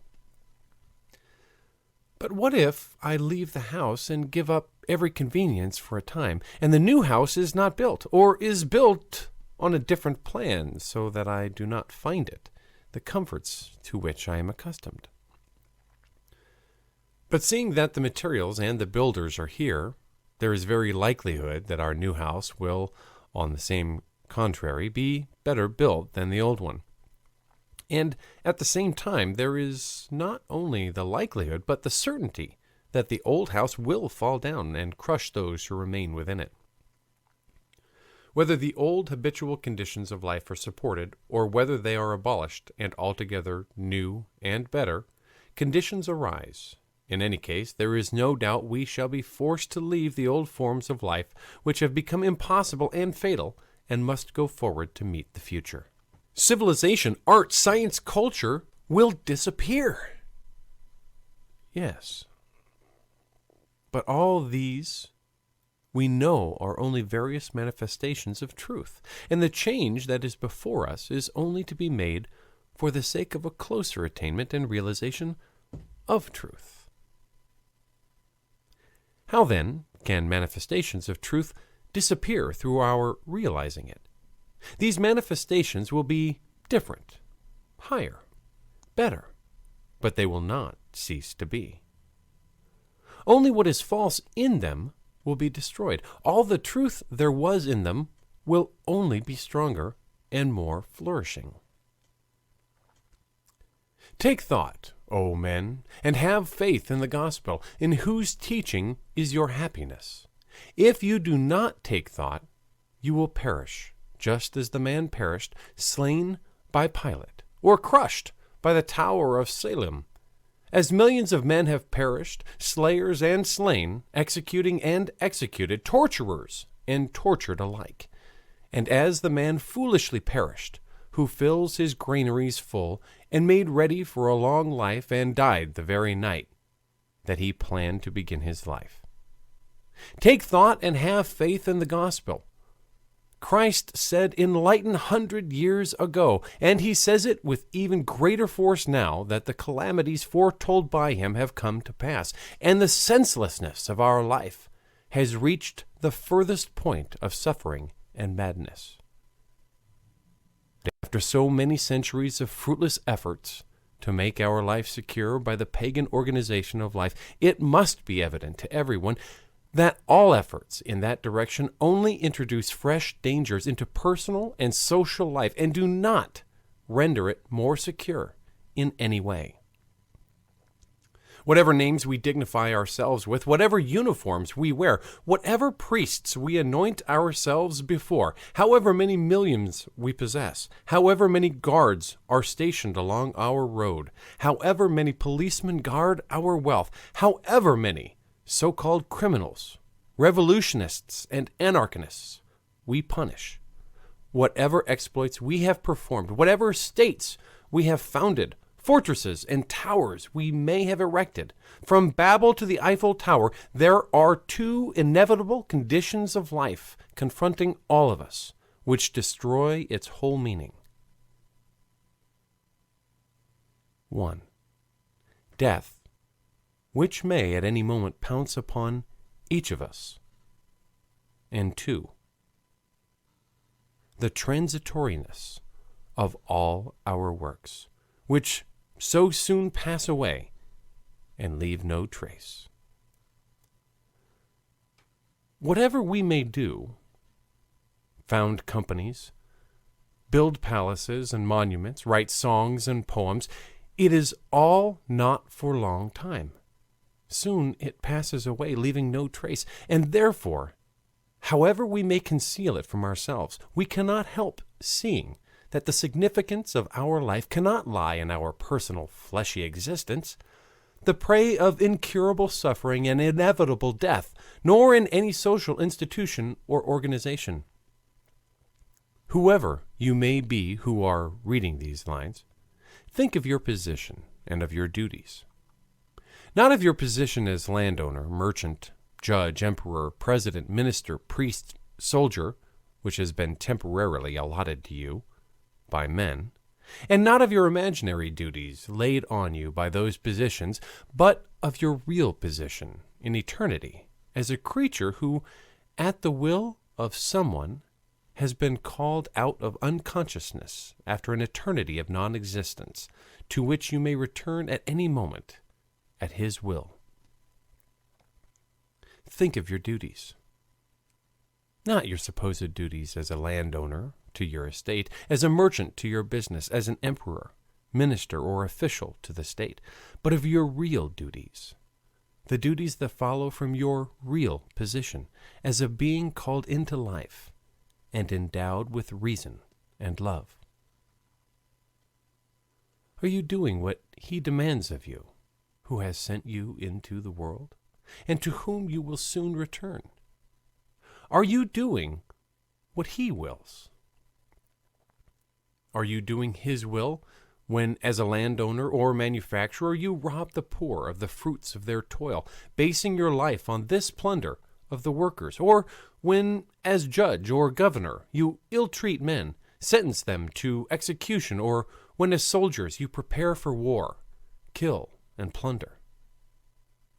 You will say that the world is so made that this is inevitable, and that you do not do this of your own free will, but because you are forced to do so. But can it be that you have such a strong aversion to men's sufferings, ill-treatment, and murder, that you have such an intense need of love and cooperation with your fellows, that you see clearly that only by the recognition of the equality of all, and by mutual services, can the greatest possible happiness be realized? That your head and your heart, the faith you profess, and even science itself tell you the same thing, and yet that in spite of it all, you can be forced by some confused and complicated reasoning to act in direct opposition to all this. That as landowner or capitalist, you are bound to base your whole life on the oppression of the people. That as emperor or president, you are to command armies, that is, to be the head of commander of murderers. Or that as government official, you are forced to take from the poor their last pence for rich men to profit and share them among themselves. Or that as judge or journeyman, you could be forced to sentence erring men to ill treatment and death because the truth was not revealed to them. Or above all, for that is the basis of all the evil, that you could be forced to become a soldier, and renouncing your free will and your human sentiments, could undertake to kill anyone at the command of other men? It cannot be. Even if you are told that all this is necessary for the maintenance of the existing order of things, and that this social order, with its pauperism, faminists, prisons, gallows, armies, and wars, is necessary to society, that still greater disasters would ensure if this organization were destroyed. All that is said only by those who profit by this organization, while those who suffer from it, and they are 10 times as numerous, think and say quite the contrary.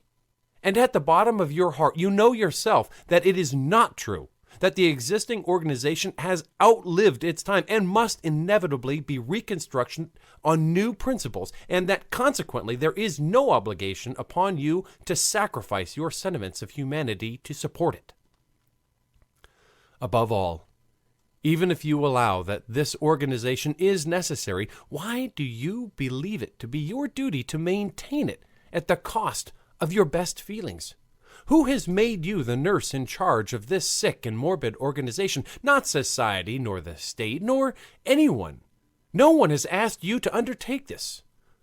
You will fulfill your position of landowner, merchant, czar, priest, or soldier. Know very well that you occupy that position by no means with the unselfish aim of maintaining the organization of life necessary to men's happiness, but simply in your own interests to satisfy your own covetousness, or vanity, or ambition, or indolence, or cowardice.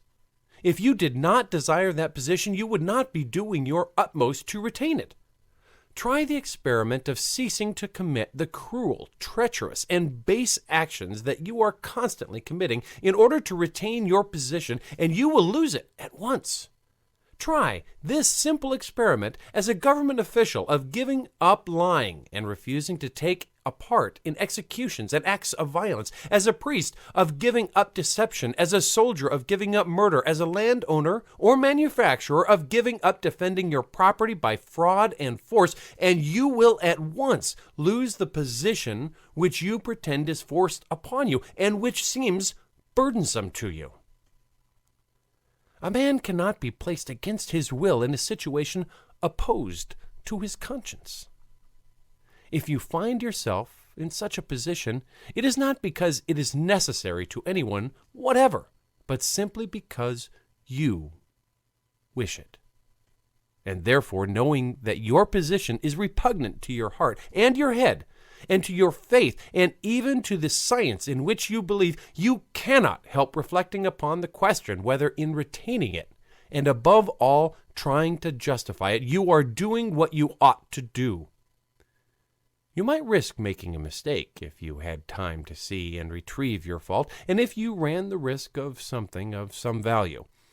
But when you know beyond all doubt that you may disappear any minute without the least possibility, either for yourself or those you draw after you, into your error of retrieving the mistake. When you know that whatever you may do in the external organization of life, it will all disappear as quickly and surely as you will yourself, and will leave no trace behind, it is clear that you have no reasonable ground for running the risk of such a fearful mistake.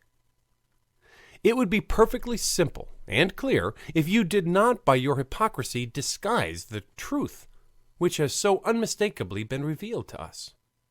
Share all that you have with others. Do not heap up riches. Do not steal. Do not cause suffering. Do not kill. Do not unto others what you would not they should do unto you.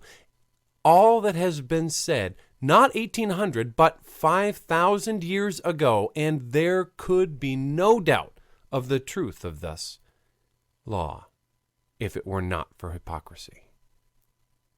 Except for hypocrisy, men could not have failed, if not to put the law in practice, at least to recognize it and admit that it is wrong not to put into practice.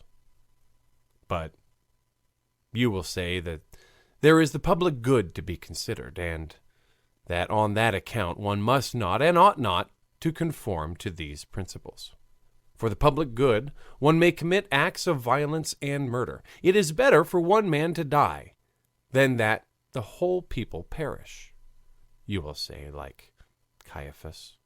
And you will sign the sentence of death of one man, of a second, and a third. You load your gun against this man who is to perish for the public good. You imprison him. You take his possessions. You say that you commit these acts of cruelty because you are a part of the society and of the state, that it is your duty to serve them, and as landowner, judge, emperor, or soldier, to conform to their laws. But besides belonging to the state and having duties created by that position, you belong also to eternity and to God, who also lays duties upon you. And just as your duties to your family and to society are subordinate to your superior duties to the state, in the same way, the latter must necessarily be subordinated to the duties dictated to you by the eternal life and by God. And just as it would be senseless to pull up the telegraph posts for fuel for a family or society and thus to increase its welfare at the expense of public interests, in the same way it is senseless to do violence, to execute, and to murder, to increase the welfare of the nation, because that is at the expense of the interests of humanity. Your duties as a citizen cannot but be subordinated to the superior obligations of the eternal life of God, and cannot be in position to them. As Christ's disciples said 18 centuries ago, whether it be right in the sight of God to hearken unto you more than unto God, judge ye. Acts 4:19. And we ought to obey God rather than man. Acts 5:29. It is asserted that in order that the unstable order of things established in one corner of the world for a few men may not be destroyed, you ought to commit acts of violence which destroy the eternal and immutable order established by God and by reason. Can that possibly be? And therefore you cannot but reflect on your position as landowner, manufacturer, judge, emperor, president, minister, priest, and soldier, which is bound up with violence, deception, and murder, and recognize its unlawfulness. I do not say that if you are a landowner, you are bound to give up your lands immediately to the poor. If a capitalist or manufacturer, your money to the work people. Or that if you are czar, minister, official, judge, or general, you are bound to renounce immediately the advantages of your position. Or if a soldier, on whom all the system of violence is based, to refuse immediately to obey in spite of all the dangers of insubordination. If you do so, you will be doing the best thing possible, but it may happen. And it is most likely that you will not have the strength to do so. You have relations, a family, subordinates, and superiors. You are under an influence so powerful that you cannot shake it off. But you can always recognize the truth and refuse to tell a lie about it. You need not declare that you are remaining a landowner, manufacturer, merchant, artist, or writer because it is useful to mankind, that you are governor, prosecutor, or czar, not because it is agreeable to you, because you are used to it, but for the public good.